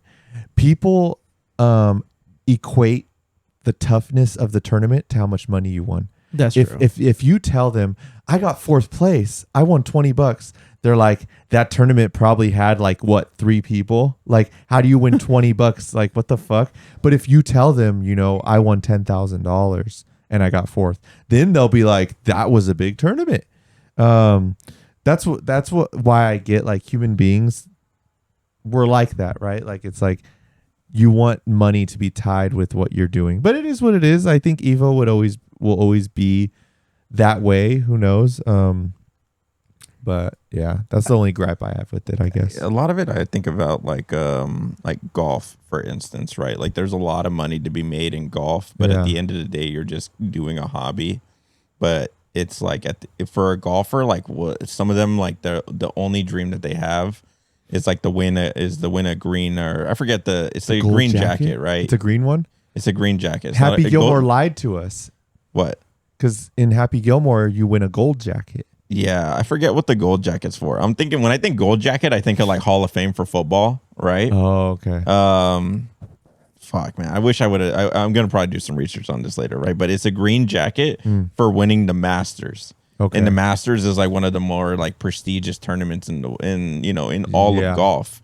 And it may not offer like the most money. It's not like the FedEx Cup, or it's not like, whatever the fuck, like whatever promotion they have going on. Yeah. But it's like, that's like the Evo of golf in a way, where people are like, no, this is like super, super prestigious. You're a part of like a very specific like group of people now. Yeah. Where it's like, again, like they're a lot of these golfers are getting paid like millions upon millions of dollars, and like you have somebody who's like, dude, I've made over $100 million in my career, but I've never won the Masters. And it's like, does that make it the Masters like any less like, because I made this much money, does it make it any less special? It's like, no, it still retains its prestige. Yeah. So the idea is that, like, when I think of MADHouse, and I always talk about like, dude, I want like the FGC to be like the next big thing. I want it to be the next UFC, then, to compete with the MLB, to compete with, all this other stuff. It's like the money, in my mind, in injecting money into this is not necessarily about like, hey, like, you get to take your money home to your family and being like, hey, look, guess this is how much I made, or now I get to ride on fucking like 32-inch chrome and like, whatever. I got the Escalade and I got the fancy chain. I got to live this crazy lavish lifestyle. For me, it's like, it's always like an artist who's not being bound by money has a lot more ability to just kind of explore things. But it's also kind of like paradoxical, right? Because when you're like, the struggling artist is the one who will come up with like some crazy shit. Where you're like, yo, your back's against the wall and you're just throwing shit at, Yes. You're living in a closet, so you gotta just work 24/7 at that. Yeah. So it's like when you're at it, you're living in Atlanta and you're living in a warehouse, and you guys are all just like grinding your heart, and you're doing everything you can to be the best competitor you can be. Yeah. It's like, at that point in time for you, right? Like maybe money wasn't like the biggest concern, right? Because you had a bunch of other things that were going on and blah, blah, blah. And you could just really just focus on the game. Yeah. It's like, that's what I want. I want to legitimize our hobby to the point where people who want to make it their main thing and want to make it their focus and want to make it their life's goal to be as good as they can at this single thing. It's like, now they have the opportunity to do so, as compared to like, hey, dude, I'm like the best in the world at this thing. But like nobody cares, and because nobody cares, it's like, like I still need to go work at like my 9 to 5 or whatever, right? Yeah. Like, yeah. I mean, there's always gonna be something like that, like your hobby. But it's like, dude, chess players get paid, like golfers get paid, like there's probably someone in the Scottish games out there who's like getting paid pretty well, right? Why not fighting game players, dude? I think we have the ability to like really make it more than just the people that are getting paid right now. Yeah, I went through 2 mind-blowing things recently. Not mind-blowing, but yeah, kind of. Like for me, I was at Walmart. It was like a couple days ago, and MKX is still being sold, right? The PS4, it's in the discount aisle or whatever. But like, and every time I pass by MKX still in the store, recently I looked at it. And I said this out loud. People probably thought I was crazy, but I looked at the game box and it made me smile. And I was like, you were my life at one point. Like, it was my life. Like, I was like, I looked at that box and I thought of like that warehouse. And I was there for 2 years. I was in a warehouse just for that box. It wasn't like, oh, you're a gamer playing a bunch of PS4 games. No. I played this one PS4 game that's discounted at $19.99 now. Like, what the fuck was I doing? And and then another mind-blowing thing I went through last night with Cherie was we were looking at trophies. She looked at her trophies first for PS5, right? She's looking at all the stuff she's done. So then we went to my profile and we were like, let's see what you've done. And it tied in. Your trophies are also tied into your PS4 and PS3 trophies if your profile goes that far. And so we went to my PS3 trophies, and the beginning of my professional career was Mortal Kombat 9. And when I went to it, like we looked at the trophies and there was some absurd ones where I was like, what was I doing? There was like play 200 matches and it says the date that you achieved it. And the date that I achieved it was 4/20, like April 20th. The game came out April 19th of 2011. I achieved 200 matches on April 20th. And here's the crazy part. it was like within like 2 or 3 hours of the game released, because it was like I got it like midnight release or whatever, and I played it right away, where it's like the next day happened. So we looked at the time difference, and I played like 200 matches within like a certain amount of time. And these goals, like we were looking at all the achievements of the trophies, and we started laughing because Cherie was like, she really, because I used to tell her like, do you know, like for Mortal Kombat 9, I quit my job. Like I was just doing that. I had no girlfriend. I like broke up with my girlfriend. Like I had nothing but that. And she didn't realize until she seen the trophy list. And there was even like, you know, win 10 matches in a row. Put, you know, do this. And these are achievements that you should get within like 5 months or something. Like you shouldn't be, but I got it within a day. And she's like, you were playing this. And I was like, dude, this was my life. Like there was no friends. There was no nothing. There was, I want to be good at this shit. And I want to, and I forgot. That's the thing. I forgot how psychotic I was with it until we looked at these trophies. And I was like, I did this like 200 matches within like a couple hours and stuff. I was like, dude, I couldn't do that now. And to see, but I love that Michael. Like, and Cherie was like, dude, you're like a future Michael that's looking at what Michael achieved, you know, the 23-year-old Michael. And we were just laughing for like an hour, like looking at, and we were looking at, because there's like, we have Nasty Nick on our profile too, and like Guamo. So we actually went on their profiles and looked at their trophies. And Guamo, MK9, he wasn't a professional. You've seen the achievements I got within like a couple hours. He got within like 3 months. So you see the difference on why he wasn't as good, because he was playing it like a casual, like, you know, he got it in May or you know, June, but I was getting him within hours of the game releasing. And it made me like, Cherie was like, what the hell? Like you were psychotic. And I was like, dude, I didn't have a girl. Like I didn't have anything, but I chose not to. There's people that are good at, which, you know, Cherie and I say this, we're like, there's people that don't have a choice to be like, have something else. So they're great at this game. I had the choice to have a girlfriend, a job, like other stuff. I was psychotic enough to be like, I don't want that stuff. This is my wife. This game. It was just always funny to look at. So yeah, when I pass Walmart, see MKX, I'm like, when I see MKX, that box, I'm like, warehouse in Atlanta. Like, what the fuck? Like, it's crazy how stuff could drive you like that, like golfing or whatever it is. It's a crazy feeling, you know. I miss it. I miss that. There's weird moments you have in life where you're like, I have this now, right? I have Cherie. I have this MADHouse thing, right? Where it's more special because it's bringing others together.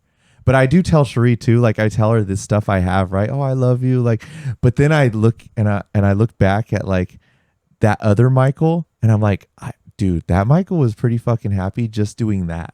Having that one thing instead of all these great things right now. Like, you know, you have all this stuff. It's great. But that Michael was psychotic where it's just like, nah, I just want this. And it makes me the happiest person in the world. It was just a crazy thing. It's just like, what the fuck, man? You got to be simpler times, right? Simpler times. Definitely. Yes. We're like me, same thing, right? The only two things I like really cared about was like lifting weights and playing MKX, right? Yes. And when you say that, it sounds so fun. Just doing that. It's like lift weights, MKX, lift weights, MKX. But it sounds great. Like it's pure. It's pure. Yeah. Like, yeah, it's so cool when you have that you could just have to worry about that stuff and you don't have so much headache of other things, you know? Being an adult.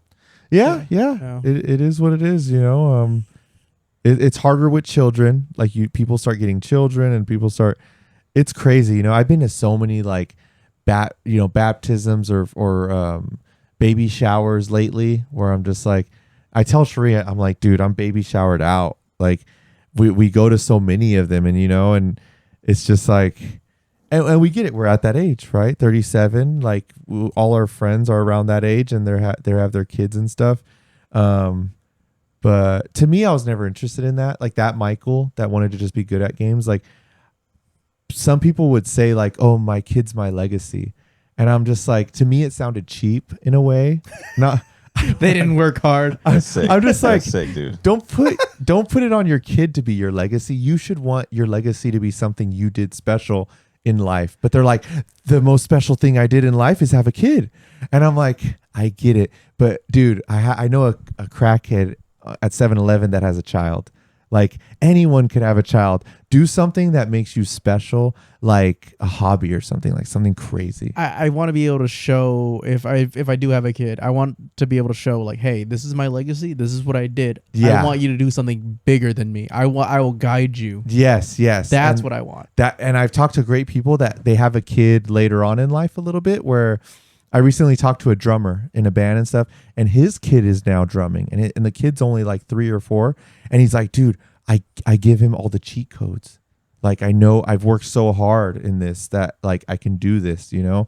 And it's like, it's great. And it's to me, I'm just like, damn, when someone has a kid at like an early age, like 18, 19, which my mom did, she had me at like 19, but it's fun. Like having kids I don't know why we're on this topic even, but we're talking about legacy, right? Legacy, like the legacy of yeah. like what it is, like MKX, and then like I mean, I laugh a moment ago because I'm thinking to myself like, hey, I really like in my lifetime, I don't think I want kids, right? Yeah. There's probably going to be someone who comes along who's going to convince me we should have kids, right? Yes. And I'll probably be like, all right, you know, Yeah. We whatever, should have right? kids. But like for me, it's like I think of like kids, and I always joke about this, right? I was like, why would I want kids, dude? So that way this kid could come back to me in the future or whatever. Or like at some point they're gonna try to challenge me. They're He like, will strike me down. I can take you, dad, and then they're gonna find out they're fucking wrong. And then it was like, what? Now I gotta live knowing that I fucking like just destroyed this person's ego because I still fucking got it. You're just gonna turn to your kid. Try me, bitch. Yeah, like no Try me, matter, bitch. dude, like in my mind, I'm like, The no way matter you what said it it. is, like a physical fight, fucking like we're gonna lift weights, or it's gonna be a dance off, or we're gonna play Mortal Kombat. I was like, yo, I'm still gonna win. I don't care how fucking old I am, dude. I still got it. dude, a dad and a son that had a good thing going was Rampage and his son, right, Raj? One hell of a thing to bring up right now. I know, right? On Kick, they had a good combo, but you could see how Rampage was like, he was like a homie with him, right? Like it was awesome. I would love seeing their highlights because he would really like go in on him, and then obviously the whole crazy shit that just went down. Yeah, that's a very big highlight, dude. The first time I heard it, I was driving, right? Sheree and I, like every bi-weekly, we do a Friday night drive around just downtown. We're kind of older where it's like we don't get out to go downtown and hang out. We just cruise and like we slowly go around downtown, look at the drunk people, guys trying to hit on girls, whatever. We kind of laugh about it in the safety of our car. Well, Nico hit me up and he said, dude, do you know what's going around right now? And I'm like, what's happening? So he texts me that video of, you know, Raj going ham on the wrestler, but I don't see it when he starts punching him. I just see the slam because I'm driving. So I look, I see the slam, and then I put it in my pocket, and I'm just like, you know, and I'm just like, okay, I mean, he slammed him and knocked him out. That was pretty brutal. And it's not till later where then I seen the unanswered punches after, and I was like, holy shit. Like I never seen that. When I watch alligator videos, like I watch animal videos of like alligators, and for some reason, I get this feeling. It's only with alligators. I watch an alligator kill something. It makes me imagine someone pissing me off so much that I do what that guy did to that wrestler, and I get excited. But it's only with alligators. When I see an alligator tearing apart an animal, I'm just like, I want to do that to a human, but then I don't. When I turn off the alligator video, I'm like, okay, I don't want to do that. And then when I seen that dude doing that, I'm like, I actually envisioned this many times, me doing this, but seeing a human being do that in real life, I'm like, holy shit, that is I never seen it. I've seen UFC where like, there's this highlight, an old school UFC video where the guy gets a dude in a crucifix and starts elbowing him, and he just keeps going. And it's like, holy shit, like that's the most brutal I've seen, like someone getting fucked up. But to see that was insane. That was fucking crazy. It's very difficult for me to like sympathize with this fucking guy, right? Obviously, besides of him just like assaulting an unconscious body, right? But like, I don't know, like a lot of it was just like, I've been watching a lot of videos of like him after the altercation and everything like that, and he's like yelling at the chat like, I ain't no bitch. Yeah. Right? Like his whole gripe wasn't with the wrestlers, it was with like him trying to prove his like, you know, manhood, masculinity, and like all this shit. And like the fact that he has to live in the shadow of like his dad, who is like at one point was like this just symbol of testosterone, right? Like Rampage Jackson, dude. Like that's why he was cast as like the new Mr. T in like the A team, right? Yeah. Like he was like one of those guys where I didn't know anything about the UFC, but I knew Rampage Jackson, right? So no, like one of my first UFC fights I ever watched was Rampage Jackson versus Rashad Evans. That was like one or two, right? It was either that or like Brock Lesnar like losing to Cain Velasquez. Yeah. Those were my first two UFC fights that I ever watched. So it's like, it's crazy for me to see like his son be like not able to like deal with living in that shadow, right? It's like, oh, but maybe his dad like talks too much shit to him. It's like, dude, if anybody knows about like their dad talking shit to them, it's like, it's me, like easily, right? like that's a lot of people always like, dude, why are you so quick with it? Or why you have like, you know, like, why are you able to talk shit so well? Hands down, it's not just because of my dad. It's like my whole family, right? Like everybody loves to talk shit. But like, I don't know. I just to see like this dude just like not, I don't, like I said, his dad is also like this like well-known, like established, celebrated, like fighter, right? So like, I don't have that, right? But I'm just like, damn, it's just, I don't know. Dude, I love Rampage's like, not just the fights, but dude, he has a great IRL stream. Rampage himself is so funny. Yeah. Some of the stuff he says, like outlandish, but he can say it. Like he's always quick with his words and stuff. And yeah, before even that whole thing happened and I was watching their duo and stuff, there was moments where I'm like, damn, Rampage is kind of going in and it doesn't seem like his son is reciprocating it like in a way that he's liking it like that, you know? Like, but you could tell Rampage, it's all love. Like he's doing it, but it's in a way of love, but I don't think the son was like feeling that way, but it is what it is. Like, yeah, there's other factors as well on like their relationship and their dynamic, you know, because of like whatever, right? Just there are reasons, reasons that are like we're on the outside looking in, right? Yeah. We're just making speculative, you know, whatever. Yeah, but like, yeah, I don't know. I definitely deal with a lot of that with.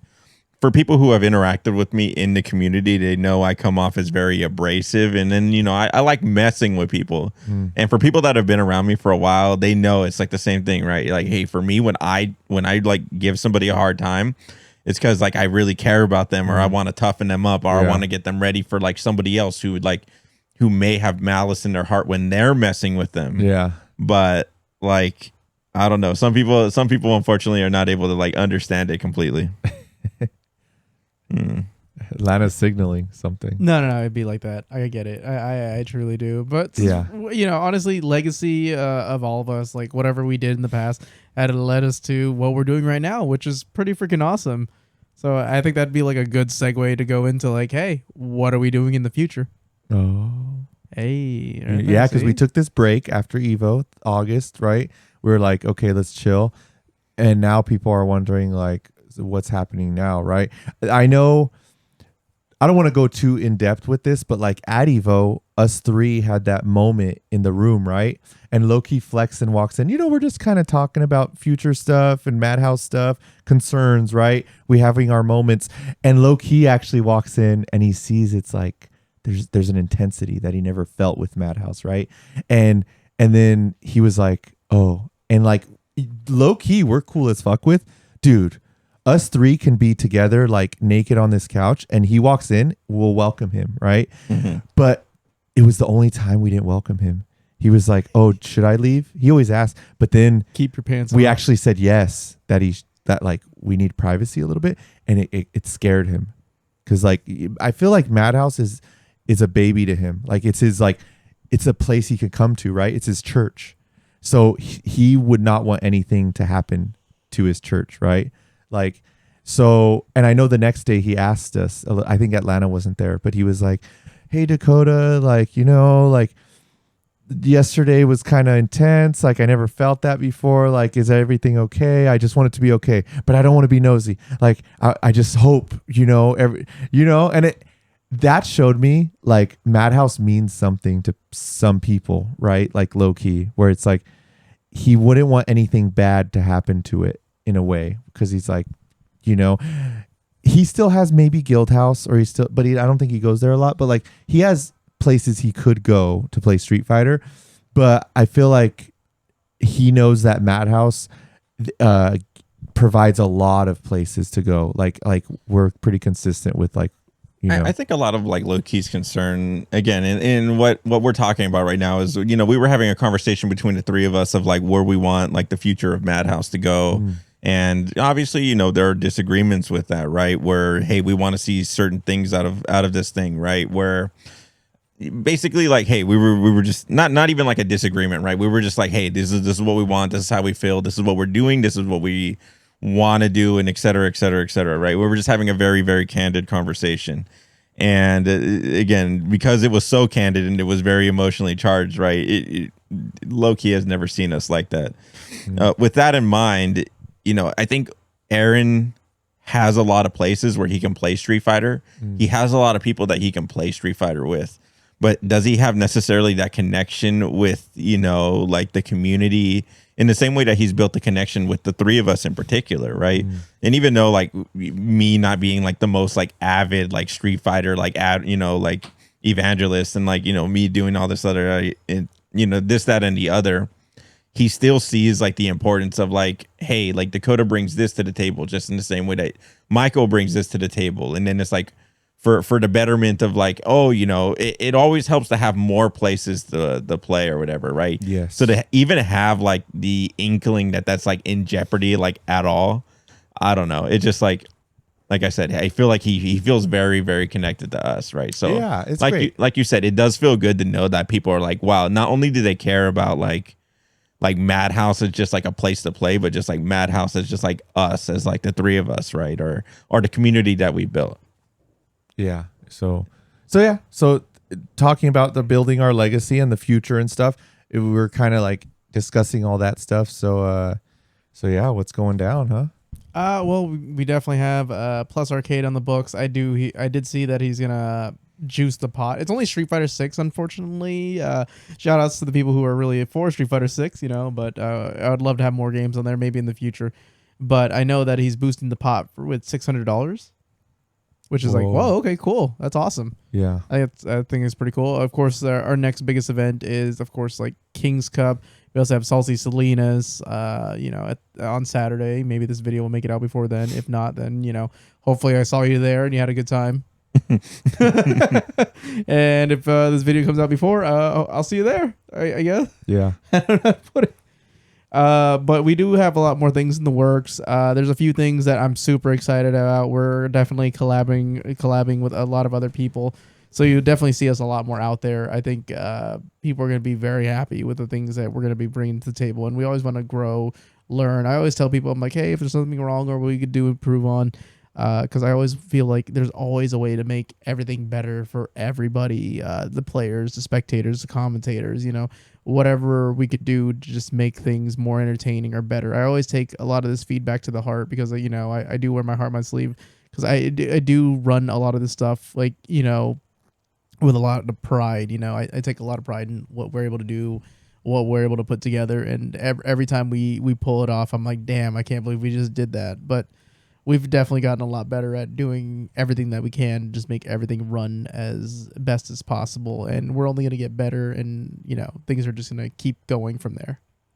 Yeah. I think the last time you said, I can't believe we did that was MKX, I think, right? That was awesome. Honestly, that was a moment. It's like, damn, because even when we had that conversation, which was actually the night before the BYOC where everything was emotionally charged, I did say, hey, I know we're going to kill it. I know this is like a really like charged moment right now where we're kind of at each other's throats kind of deal or whatever else, however you felt about that conversation. But I knew that regardless, we were going to kill it that tomorrow, or literally it was like, you know, it was like 2 a.m. or whatever. Yeah, in a handful of hours. Yeah. But point being is that I knew we were going to kill it. Honestly, it went off way better than I expected. I did not expect to see, you know, all those people there. I was like, holy shit, is that Coach Steve, Han Rashid? Like, I was like, oh my God, these guys are killers. I'm like, oh my God, Kano's on screen. Dark showed up. I'm like, oh damn, he still's got that katana. Guamo, of course, you know. I was like, oh my goodness. Afro Cole showing up. Oh, damn, dude, you know, that it's was cool. Crazy. Kasu did beat Afro Cole like the year before in Third Strike. Oh, Third Strike? Yeah. Wow. Actually, crazy enough, he didn't have hair that year. So for him to grow out that big hair, I was like very impressed. I was like, wow. Yeah. I was like, damn, okay. Oh yeah, it's always awesome seeing all those people, man. So yeah, when we did the MKX, I'm excited to see what's next year, right? Because we didn't plan the team tournament in the hotel, but I think the BYOC was better. I think honestly, like I was happy that the team tournament didn't happen because I kind of saw it as like we're no longer trying to build the hype, because nowadays like it's weird to say that NorCal and SoCal are on like really good terms. Like everyone's talking to each other whenever they see each other at a major or whatever, they'll cheer each other on until it becomes a point where it's actually NorCal versus SoCal. Then it's kind of like, I get it, side with your boy, it is what it is. But for the most part, we're so friendly with each other that having another NorCal versus SoCal would probably not be very hype anymore. Yeah, I know. Yeah, there's no like malice anymore. There's no like, it's just a friendly match at that point. You're like, whatever. I mean, I would not mind seeing a few rematches from the 7v7 go down. Like that would be really cool. We did get a little bit of it at Genesis when Enzo played Norb on stream. That was really cool to see again. You know, like Enzo stepping it up. He's definitely getting a lot better, right? But I do think like things play out the way they do for a reason, and it allowed us to focus more on the BYOC, you know? And I think that honestly allowed us to, you know, explore more, do more, and just have a much more better experience overall. Because I think that whole weekend we got to know each other and other people significantly more, and I would not want to take that away from us, because it was overall like one of the best weekends I've had. Yeah. I think it's hard to say, like, if I could put these together, like our first 3 years at Evo. Yeah, like I think I would put every year got better and better. Like the first year was okay, we're trying, you know, and then second year, it was hard to beat. I was like, how could we beat it? But I think we did. I think we beat it. So how are we going to beat it with year number 4? That's even crazier to think, because I'm like, dude, like we can't replicate. Like we can't get a competitor like, hey, talk shit like Eggshell did, right? That was like supernatural. Right. Like honestly, that just happened. So here's the thing: if we do run MKX again and we do get approved again, right, via the lottery system, and Eggshell is there and he competes again, that's a massive target on his back. Oh yeah. I was joking earlier what I said in the Discord server where I said, hey, our MKX video just hit 17,000 views. Yeah. And I jokingly said right underneath it, most of these views are people coming back to rewatch the video only to argue with each other in the comment section. They're just coming back just to fight with each other. Like there's almost 90 comments in there, and a lot of them are just like replying to people like, fuck you, like, you know, this, that, and the other. MK1 is better, you're full of shit, right? Whatever, right? That's never gonna end. Maybe that's a little bit of exaggeration, right? But I'm like, dude, like, if Eggshell is in there and people know, they're like, yo, the champ is returning, who's gonna take him down? There are gonna be a lot of people who are like, fuck this motherfucker, dude, let's go take him out. You know what's really funny? Eggshell was actually in the comment section replying to people. He's like, thank you. And it's like people just talking shit. Yeah, people are like, Eggshell is so annoying. Thank you. Yeah. He just wrote, thank you. And like his name is Evo Champ Eggshell. I was like, God damn it. Yeah. We'll see which game we do next year. That's gonna be fun. Funny enough, this is my second podcast this week. I didn't even tell you guys I was on a podcast a couple days ago, an online one. We were online. Burrito Voorhees. Oh, nice. And M2 Dave. We did a podcast. How do you do at MK, by the way? How did Burrito Voorhees do? Yeah. At MK? Yeah. Where? Well, wasn't he at Evo? Or? No, he didn't go. Okay. Never mind. No, but yeah, we did a podcast. It was like a few hours, and we talked about the MKX at Evo, all that good stuff. MADHouse, I had to plug us, of course, at the end. But dude, they did a podcast with Rio and Tom Brady. Ooh, that's spicy. Dude, their chemistry is crazy. They all want to kill each other. It's insane. But I don't know if that's chemistry. But dude, that's just hate. At 45 minutes and 30 seconds, because I rewinded it hella times, that's why I know the time. M2 Dave, one of the hosts of it, he has an accent a little bit. I think he's Russian, but like he talks about like when, you know, in fighting game terms, when you get blown the fuck up, it's like you got exposed, kind of. Mm-hmm. And when I was in the gym stretching and I was listening to this, and he didn't say blow the fuck up. He says, "Oh, that guy will blow the fuck out of me," but he meant it like, you know, blown the fuck up. And he didn't even catch himself that he said that. And he starts talking about why he'd get blown the fuck up. And Rio says, hold on. And he said, what did you say? And he said, dude, that sounded bad. And it's even funnier because M2 Dave is so innocent. He's like, what did I say? That's why it's the funniest thing. I'll show you guys after this and stuff. But the way he says it too, he's like, he'll blow the fuck out of me. And it's just like, I start laughing in the gym and I'm just laughing and people are looking at me because I'm like, this is the greatest. And when I went to the podcast, I had to talk about it. First thing when I was like, we got to talk about something. And I was like, and I told him about that. And he started laughing. He's like, yeah, like that happened and stuff. And I'm like, I'm telling you, I watched it 10 times. I commented on the bottom of it and I put that time. I said 45:30 is probably like the greatest moment in their podcast. Like it was just a funny moment. And yeah, because it was also the reaction of Rio. You never really hear him laugh or anything, but he's just like, hold on, this sounds bad. Like it was just, you guys got to hear it. But yeah, shout outs to them, man. They're doing great work still. It was fun being on their podcast. It was interesting because that day when I listened to their podcast, I got called from Burrito Voorhees and he said, hey, do you want to be on our podcast? And I said, dude, what the hell? Like, I just listened to it. Like, that day, like what? I was like, sure. Like, and he's like, all right, man, cool. Well, freaking Franco, man, 14 years old. Not now, but like, not now, but he's like 24, 25 now. But dude, when we were at Yomi, he was 14 years old. His brother, Forever King, he's the one that got invited to Yomi. So when it was summer, Franco got to come live with us for 3 months. And let me tell you, a 14-year-old living at that place, pretty insane. We didn't have a filter, really. We were like, fuck you, motherfucker, like this and that. We treated him as like how his skill was and our skill. Like we gave it, like Dakota said, when he sees potential in you and stuff, like he gives you a hard time, right? Because he sees, dude, we seen Franco like, dude, he's insane at the game like we are. He lived with us and he was crazy. So like when he would do something that wasn't up to par, dude, we were there in his ear, like going off on him. And sometimes we'd be like, wait a minute, holy shit, this kid's 14. And like, Slayer and I would look at each other and be like, how lucky is he? Like, can you imagine you're 14 years old, your older brother got invited to this place and now you're there with him for summer doing what you want, playing a video game and getting paid to go to these tournaments to play with us and he's kicking ass, dude. And shout out to Burrito Voorhees because I hate Burrito Voorhees, the name. He used to be called Forever King Jr. That was his original name. And he said, man, I don't want to live in my brother's shadow, You know what? I like burritos and I play Jason Voorhees in Mortal Kombat X. I'll be Burrito Voorhees.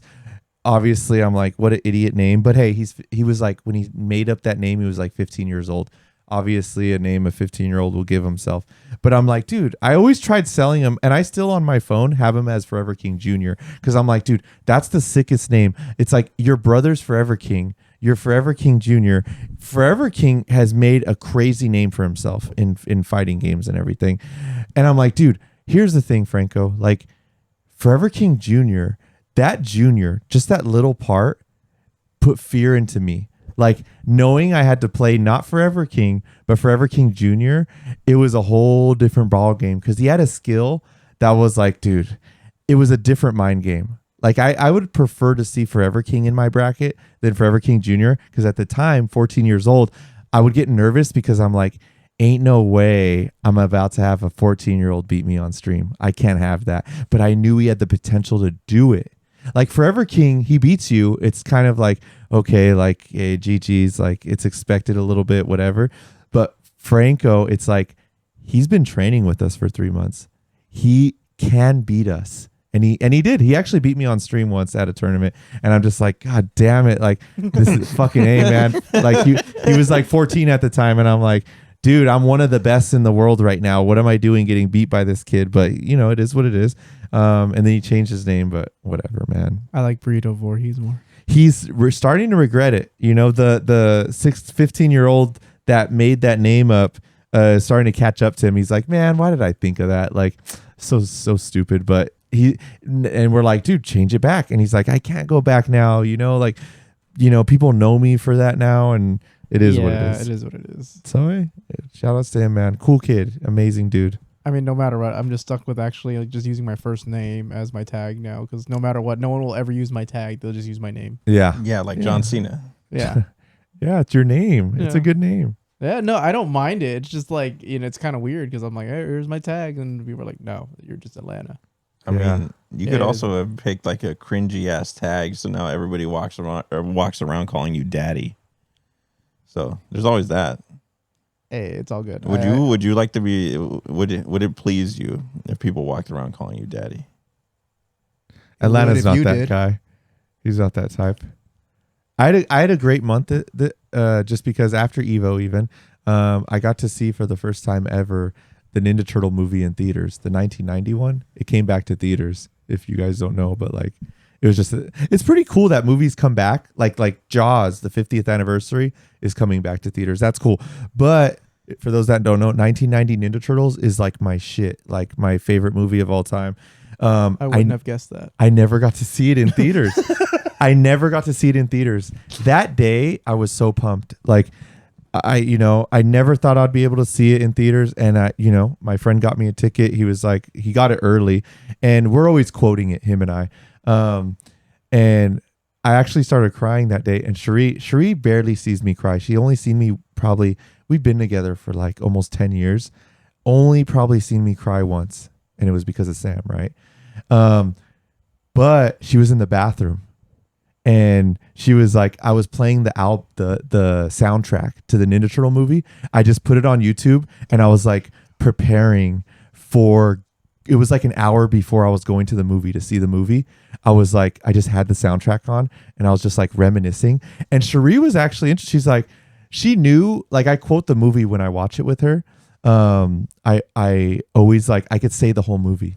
And we have like, she thought it was interesting because like I never listened to the soundtrack without the movie. And when I was listening to it, I realized, holy shit, I could put all the scenes together just hearing the songs. And Cherie at one point, I don't know why this got to me, but it got to me. She's like, oh, what part of the movie is this? And it's when Raphael and Splinter have like a heart to heart, right? And I was excitedly telling her, and I just started like tearing up.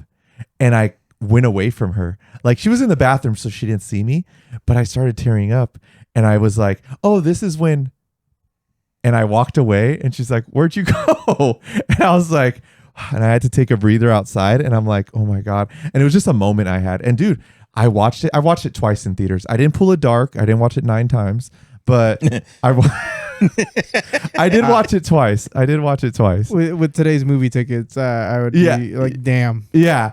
So yeah, the first time, dude, I watched it with my friend and it was just, dude, it was a lot of 40-year-old people were there. Let me tell you, it was, older people were all watching it. Kids were there too, though. I thought it was cool. I was like, okay, like they're getting the experience, but dude, watching it, I was like, wow. And then I went to watch it with Cherie another day. And dude, it just, it gets nostalgia hits like a motherfucker. It's crazy. You're hitting that childhood moment, and then like I ran into it, and it's kind of weird because it happens more and more frequently. So I can't watch certain like shows without going back to a time where I'm like, it felt a lot simpler back then. Yeah, it does. And I got to know a lot of Ninja Turtle fans, like Nerd in the Bay. He posted on Instagram that he went to go see the 35th anniversary of the movie as well. And I was like, holy shit, like I didn't know you liked it like that. And he's like, hell yeah. So it's cool to see. It's just a little side story. When I walked out of the movie theater, there's parts of my life that happen, right? That I feel like my life has been rewritten and changed and there's no going back. I haven't felt like that way for a while. Even with MKX at MADHouse doing MKX at Evo, if there was that like, ooh, MADHouse did something today. Tonight was awesome.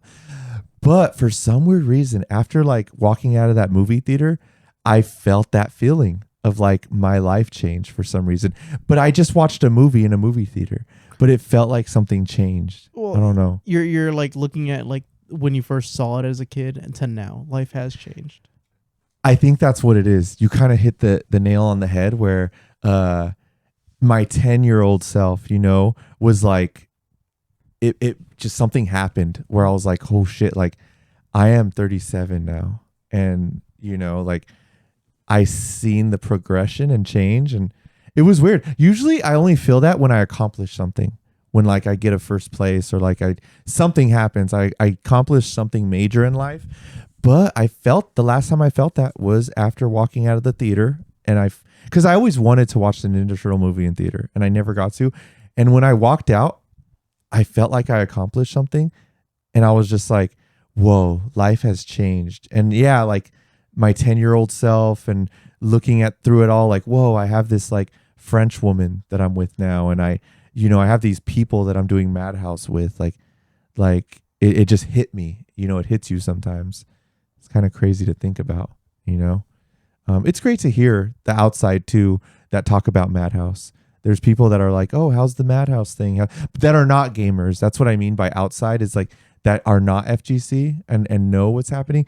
Like there's people that are like just interested because they're like, whoa, how's the MADHouse thing going? Like, dude, we see, because I post a lot on Instagram or whatever, like what we're doing and showing like King's Cup, right? You see the lights and our names and like our faces up there on the projectors. It's like really awesome and stuff. And people are like, dude, like, we heard about Reading and like you guys doing that. And like Guildhouse has like, when you guys collab, it's like over like 200 something players and shit. It's cool to see where we're going with all of it. It's a fun thing. And it for some reason, it really hits me when it's like an older person, not too old, but like someone that's like a family member that's like, or even a family member's friend that's like 40, 50.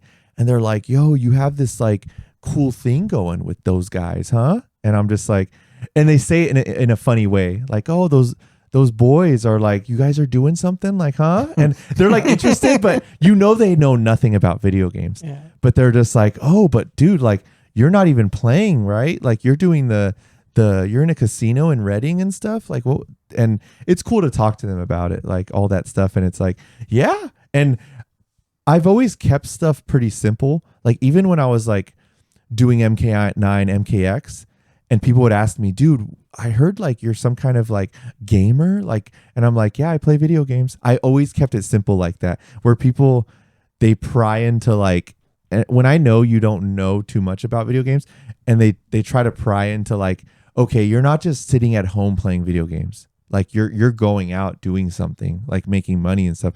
I'm just like, I just grab a controller and I play a video game. Like I keep it as simply, and sometimes I say how MADHouse is like that.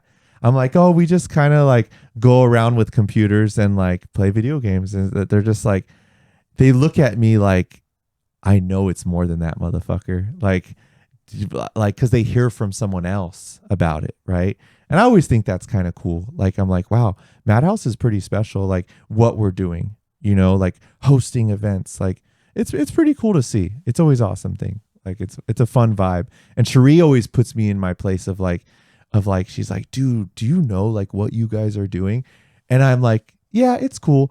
And then she stops me and she's like, dude, really think about it. Like really. And I'm just like, and eventually I'm just like, whoa, like, yeah, it is kind of cool. Like, it's like something different. Like, it's always, yeah, it's crazy. It's a crazy feeling, crazy vibe. Like we're here in a garage right now, podcasting and stuff. Like what the hell about what we're doing? What the fuck is this?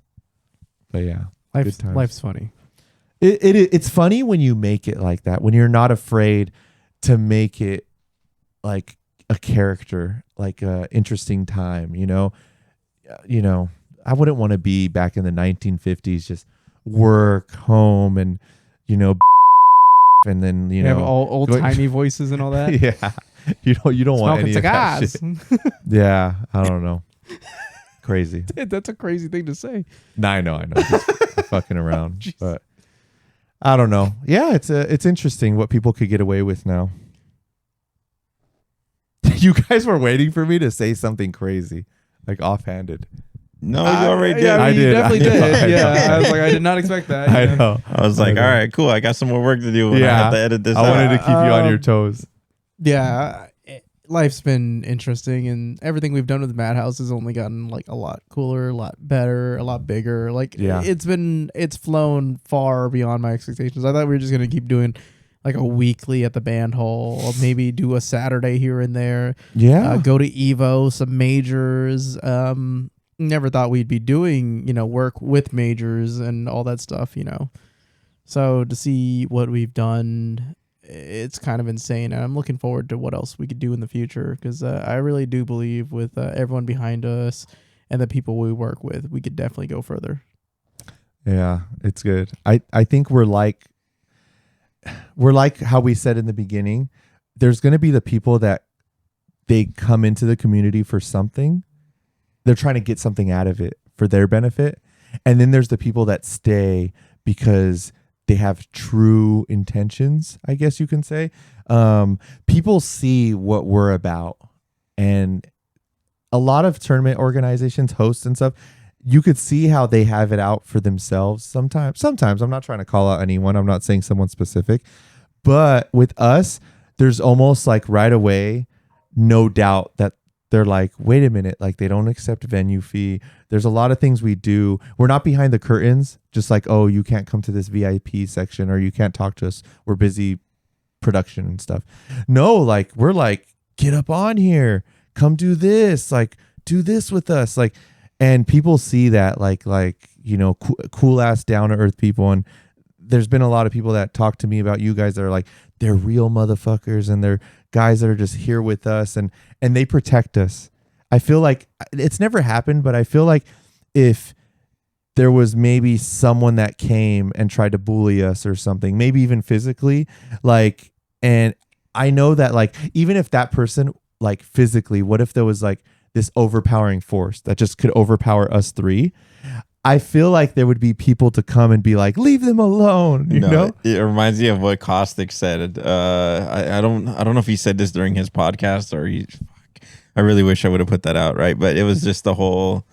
He's like, yeah, dude, I wish somebody would fight Atlanta, dude, because Atlanta has this Pokemon in his pocket that he could just send out. Yeah, and that Pokemon's name is Caustic, and he could fight his own. He could fight his battles for it. Yeah, yeah. I think that was actually at a local. Actually, was that Yeah. a local? Yeah, He that was said a that. local, and I was like, I couldn't stop laughing about that. I was like, yeah, dude, that's Was crazy. fucking hilarious, dude. Like, yeah, Because we talked about what would happen if I was to get hit. It'd be pretty much like, all right, well, you got like Dakota going up the bat. And if Dakota gets taken out, it'd be like Fist of Fury. And then whoever else wants to step up the bat. yeah. just like, It'd be I don't wild. know. Yeah, just if one of us gets like hit, dude, like there's just a legion of people that are just like dropping what they're doing and just jumping somebody. Yeah, Yeah. I see that. Like, and I do really appreciate everyone really, supporting us. It really does mean a lot. Yeah, it's great to have that team since the beginning. Rex was someone that that was awesome. Fist of Fury now working hella hard. Katsu, many others that like, dude, Death Coast and Starphase, they were really working with us at Evo. They had fun with us. Like, thanks to them, like they helped us carry stuff out. They were, and it's cool, those people that, dude, we didn't say, hey, we're going to pay you this or do this or anything. They were just like, they wanted to be around us and hang out and have a good time. For transparency, we can't pay anybody, not even ourselves. Yeah, and it's beautiful to see when someone Yes. steps up to bat with us. Dude, how many times have we been asked, what can I do? I just want to do something. Like, I want to throw something in there. Like, and it's like, dude, they appreciate us, like what we're doing,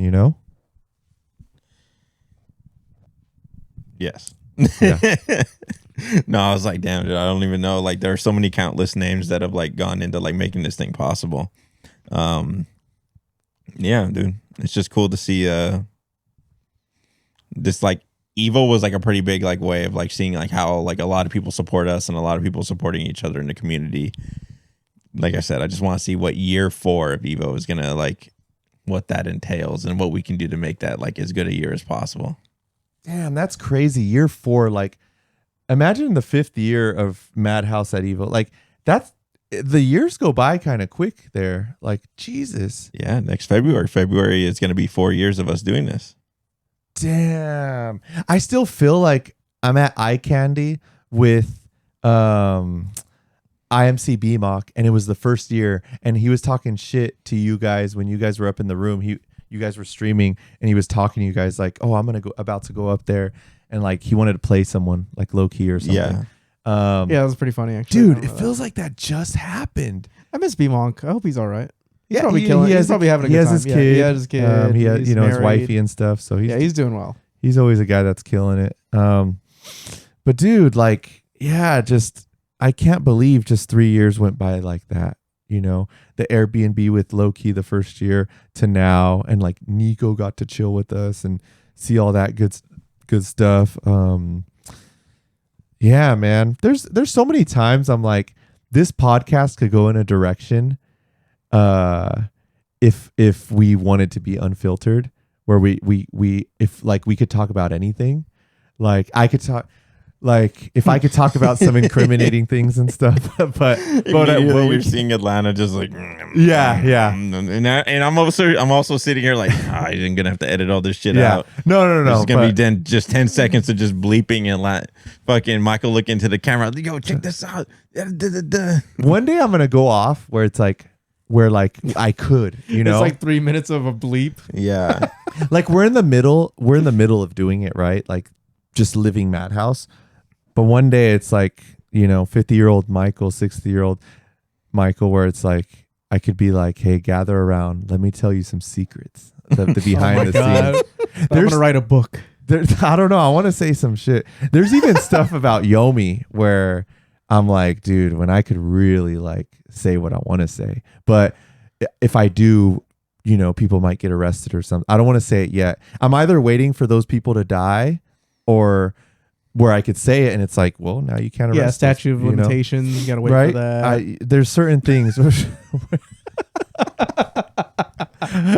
But I'm just like, there's just, you know, when you have those people that can, they have that tell-all moment in their book or whatever, they can just like say it all or whatever. Yeah, they just like throw Mike everybody. Tyson did that. They just have everybody they know and they just throw everybody under the fucking bus. Dude. Yeah. They're like, I'm gonna die in a couple of years. I don't give a fuck. Just say whatever. But yeah, no, it's all good. I love it. So hey, Evo was great. Future of MADHouse, got that point across. What else would we like to say before we end this sucker? Well, honestly, I just want to thank everybody just for the support that we've seen. Honestly, it's grown exponentially a lot more. You know, we do have a Zazel page just to sell merch for now because people have been asking for it. So we'll probably throw the link somewhere or whatever. Look at my chest. Come on. Oh my Lord. There's that MADHouse. I love the hats are great. The beanie's cool. I know, like, so, I think we're working on the beanies right now. Well, actually, we have some prototypes coming in for the beanies. Ninja actually. Blaze. Yeah, he actually says like I need a new beanie. Whose beanie is that? That's one that Fist of Fury made. I actually have some beanies with the metal logo coming out. Okay. So there's gonna be 5 samples because for some odd reason I can't buy a sample of just one. They want 5. So we'll see that. I think it comes in like September 3rd at the latest. So we'll get a few of those. I think there always needs to be I don't even know how to say this, like the first merchandise of like the obvious stuff you have to have before you have the side stuff, right? Like before you have bracelets and other stuff, you have to have the t-shirt, right? Like with our you have the metal one. That's a cool special one, I think. But obviously we need the MADHouse logo one. I think they're pullover hoodies, I think is a thing. There is the pullover hoodies. Yeah, those are for sale and then right now. I think honestly it's really cool that we all have our little signatures too at this point. You have your leather jacket. I got the new. I have that jacket with the logo on the side right there and put it on there. Dude, yeah, I like that we have our things. I would love 2 things for that I would love to wear, MADHouse. I recently thought of one. Pajamas. The pajamas you said? Yeah. Pajamas would be kind of cool. But what I would love is recently I was like watching some Slipknot videos and stuff and they have the whole what is that? The one-piece jumper suit outfit? The overalls? Or is it not overalls? No, it's like a flight suit or something? Like yeah, like okay. It's a complete like, you know, like a plumber wears or something, right? Yeah, Like, yeah. I would love if we had us three at least had that whole jumper suit, that thing where it's like had maybe MADHouse on the back, some patches, like that's cool. And I'm thinking, I was thinking of something else, but I forgot right now that I would love us to have. It wasn't pullover hoodie. It's like, I'm like, fuck. It was something. I'm like, dude, I would love if. Oh, the bomber jackets, the Letterman ones. Yeah. That we still haven't had. Like, dude, with our initial MAD, like, I'm like, that would be so sick to have. Yeah, Like, honestly, that would be really cool. We should definitely work on that. We definitely need to redesign like some of the graphics for that. So yeah, I think it might be a good idea to reach out to Justin on getting like specifically those graphics, just PNGs. I think that's all that's needed for that. And we could probably get those made. I could probably ask the same company that did the windbreakers to make that, because it would be just really cool just to have each of our letters on each of the Lettermans. So I'll see if I can find like a Letterman that's red and blue.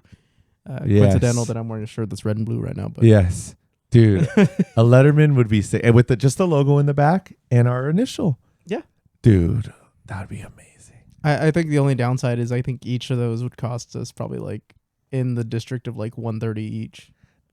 I'm down. I'd be down for that. I still want to get like one of we go out and we get Michael like a really nice leather jacket, right? Like something not necessarily bespoke, but something like real, like, oh, he really likes this, or this is a really good brand or whatever. And then the whole back is just like one big like a motorcycle patch. The whole back is just the MADHouse logo. Well, the thing is, you would want to do it in the style of the Warriors for him specifically, since he's a big Warriors fan. Yeah, I like the words, but even I'm known for my leather jackets. Yeah. So you don't want to cut off, like, no? Oh no, cut off's cool. Yeah, like a patch jacket, like cut off one is cool too. I still want tank tops. Tank tops? Yeah. Tank tops. Tank tops are another one where it's like a lot of people wear it, right? Like I just think through a perspective of like what would get sold the most. Obviously t-shirts. Everyone's buying those. Then you're getting into like other stuff where it's like not so many people buy like, bracelets or necklaces and stuff, or whatever, pins, but like friendship bracelet, MADHouse friendship bracelets. But like, t-shirts, great to start off. Hoodies, right? Pullovers, like those are great to start off. Like, yeah. So yeah, I would love year 4. That's the one thing I would love if we have a shitload of merchandise, not a shitload, but like enough where a good amount of people are like, we all coordinate and it's like, hey, Saturday, let's all put it on. Let's all wear it. And you just see a shitload of people walking around with MADHouse gear. Like that would be really cool. Cause I mean, honestly, it would be really cool just to have everyone have one too as well. Like, you get an S for, Sly, where it's like the scarlet letter looking thing. That'd be good. Yeah. Cause that's what I noticed with Yomi. We right away had t-shirts, right? And we all wore it. And we always, since we all lived together, we had the same hotel. We always were like, let's wear it today. When we'd wear it, there would always be whispers like, what's this Yomi thing going on? What's going on? I noticed how big of an effect that had, was just that. Cause it's like, what is all these people wearing the same shirt? It's a crowd mentality where it's like when you start seeing like 5 to 10 people wearing the same shirt, you're like, I want to be part of that. Like, and that's where it gets them. And then they're like, oh, there's a website where you could buy it. Well, there you go. Who is this MADHouse anyways? I'm wearing their shirt because I think I'm cool. Oh, they're a tournament organization. That's cool. But yeah, it'd be cool to have for sure at Evo next year. I feel like we have to have, obviously we brought our own kind of makeshift things. Like, I brought the shirt and stuff. I brought cons, but I never wore it. But I was like, I'll just bring it, whatever. Yeah, I mean, honestly, I'd like to decorate some of our players too as well, if possible, because it would be really cool if Ninja Blaze had like a Letterman or whatever they would prefer. I talked to Ninja Blaze about this. The thing that I really want I don't want to say like our sponsored players, right? Because we don't necessarily have sponsored players. Yeah. But like people that like we want to, like people that we are like, hey, dude, this guy represents the brand, or this person like really. We like what they do and we want to support them in one way or another, is like baseball jerseys. Fitz already, I joke about this in the vlog, right? But I was like, Fitz came out with basketball jerseys and they're like white, white, red, and blue. Yeah. And then when they unveiled them, the first thing I thought, I was like, dude, now we there's no way we can do basketball jerseys. The color scheme is just way too close. But I always wanted to do like a black, not necessarily pinstripe, but a black baseball jersey, right, with like red, white, and blue like accents to it. You know, Okay. there's prototypes of that. I remember in our earlier chats that there were baseball jerseys that we did work on, if you remember that. We did, but when we were trying to order them, they were for like the first Evo. We're like, yo, this is not gonna fucking work. Like, let's fucking abandon this idea. Yeah, it was more the fact that the cost of a custom made like baseball jersey was like, I think at the time, it's probably a lot higher now, but I think it was like 170. Yeah. Yeah, but honestly, I would not mind doing it just for next year's Evo, because at this point, I feel like since, you know, at that point that was year one. I feel like year 4, I think we should definitely come with some form of uniformity, right? It'd be really cool. Yeah. And then we put on like clown makeup or whatever. Something. Yeah, I'm down, dude. I'll have a red nose at home. Yeah. Yeah. Honk, honk. Well, All yeah. right, I'm dude. looking forward to just our locals and what we're doing, and I think it'd be super cool if like eventually we have like a traveling van or something where we go further than Reading, because Reading's our official furthest tournament. Reading, traveled. Nevada. Wow. You know, like because Yeah. we did stuff at Vegas. We did stuff at Vegas. True, but it's like Eva. Yeah, that's true. But like, I would love like further, right? Like one day Texas. Well, or think something. about it, because Might it's 4 hours north, basically, or 3.5 hours north of Reading. Yeah. But we did the Riverside. Riverside was 6 hours south. So technically, Riverside is like the furthest we've ever gone. And we might go Okay. further than that next year. Yeah, Mexico, dude. Fucking. Somewhere. No, Yeah. I'm joking. I would love to get really far out there, right? Like where we're on like a 2-day drive or something, where it's like kind of like, whoa, shit, this is far. Ideally, I think it would be you guys. I would be doing the 2-day drive, and then you guys would be flying We in. just go fly there. Yeah, like and it's not like I would be like, oh man, this is fucked up, right? You Yeah. guys get to fly. It was more of a like, no, I want you guys to come in fresh, Yeah. and I can take it, right? Like I can take time off of work, and that's not a problem. Yeah. And then like physically, like I think my body can take it the best. But dude, when I was at Yomi and like we would travel, there's something about bonding driving somewhere, even flying, but like there's something about like having to stop at stops, getting Denny's or whatever, and you know, just dealing with people in a car and getting there. Like at some point it just sounds like, you know, stopping at a hotel to rest or whatever. Someone's sleeping in the car, you know, you fucking I don't know. That's some crazy shit. All right, I gotta bleep that out too. But whatever. But you know, road trips are cool, dude. One day a MADHouse bus. I don't know. The Mad Bus. The Mad Bus. I think man. we need a special license to drive a bus. Yeah, Class A. Damn. But Yeah. dude, we could always get somebody to sponsor it, like, you know, like Bang Energy, dude. I would love to drive the Bang bus, dude. You know? There we go. Here we are. Yeah, I gotta bleep that out now too. Huh? That's crazy. All right. Well, shit, dude. This was when's the last podcast we did? It was been a Probably while. A tree was his episode. Wow. Yeah, it's been a while. So we're gonna get back on it. We now have the tech to make this easier. We're gonna start podcasting a little more. That's Yeah. something A lot in the future. more. A lot more. A lot Oh more. shit. Okay. So we have our next episode actually tomorrow. Oh my god. Ready? Bang bang bang. Our really. guest is coming in right now. Yeah. Dude. All right. Well, shit. This was a good just catch up with people, Mhm. catch them up with what we're doing, catch ourselves up, you know, holding us accountable and stuff. And it was a great time. I had a great time. You know, it was fun. Just still having the Evo, you know, and we ended, you know, and just having that, the hype of that is still like in the air. Where it's like, hey, I'm glad we got that rest and shit. It was cool to go to Guildhouse with you guys. We got to mingle a little bit, you know. So I was at Guildhouse earlier. They put me on stream first match. awesome, Uh, great stuff, man. I'm so glad we're in a really good relationship with them. You know, before it was like, okay, we're cool with them. It was like acquaintances, right? Like we don't talk to them, but we're cool with them. I've always been like really cool with them, but like, I'm glad like it's been working out with Guildhouse Gauntlet, right? We've done 3 of them, so like. It's so cool that like when we walk in there now, it's like we're homies, you know, we're like, hey, yo, like it's great to see it, and we do great stuff with them. I think that's our most successful collab. One of them, yeah. Yeah. I would say Redding's up there. Risk is always fun. Yeah, Risk. Yeah, damn. Wait a minute. Oh my God. Like, yeah, I was like, damn, dude, you're discounting a lot of other stuff, right? Like, it's not even not just like sheer number of signups and stuff. I'm like, dude, we did a lot of cool stuff with a lot of cool people. No, I know you weren't there for that one, but Slashback was fucking cool. Yeah. No, I get it, but no, I'm still holding it to it that Guildhouse probably was our most successful collab.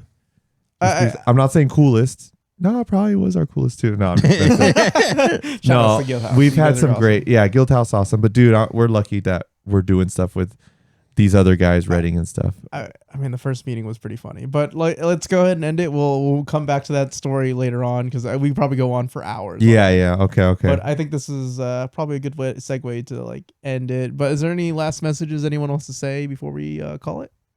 I don't know if you guys have something last to say. Nothing. Oh. We're good. Just thank you to everyone who supported us, watched us, checked us out, even shared a link or a clip. Or even just, looked at us just for like 5 seconds and then switched to another stream. We really do appreciate it. Just, I hope you're enjoying. Just let us know if there's anything we could do better. And I look forward to just seeing where all this goes. Thank you. I think, the last message is just probably, hey, everybody, remember to stay mad. Yeah. Yeah. All right. Good shit.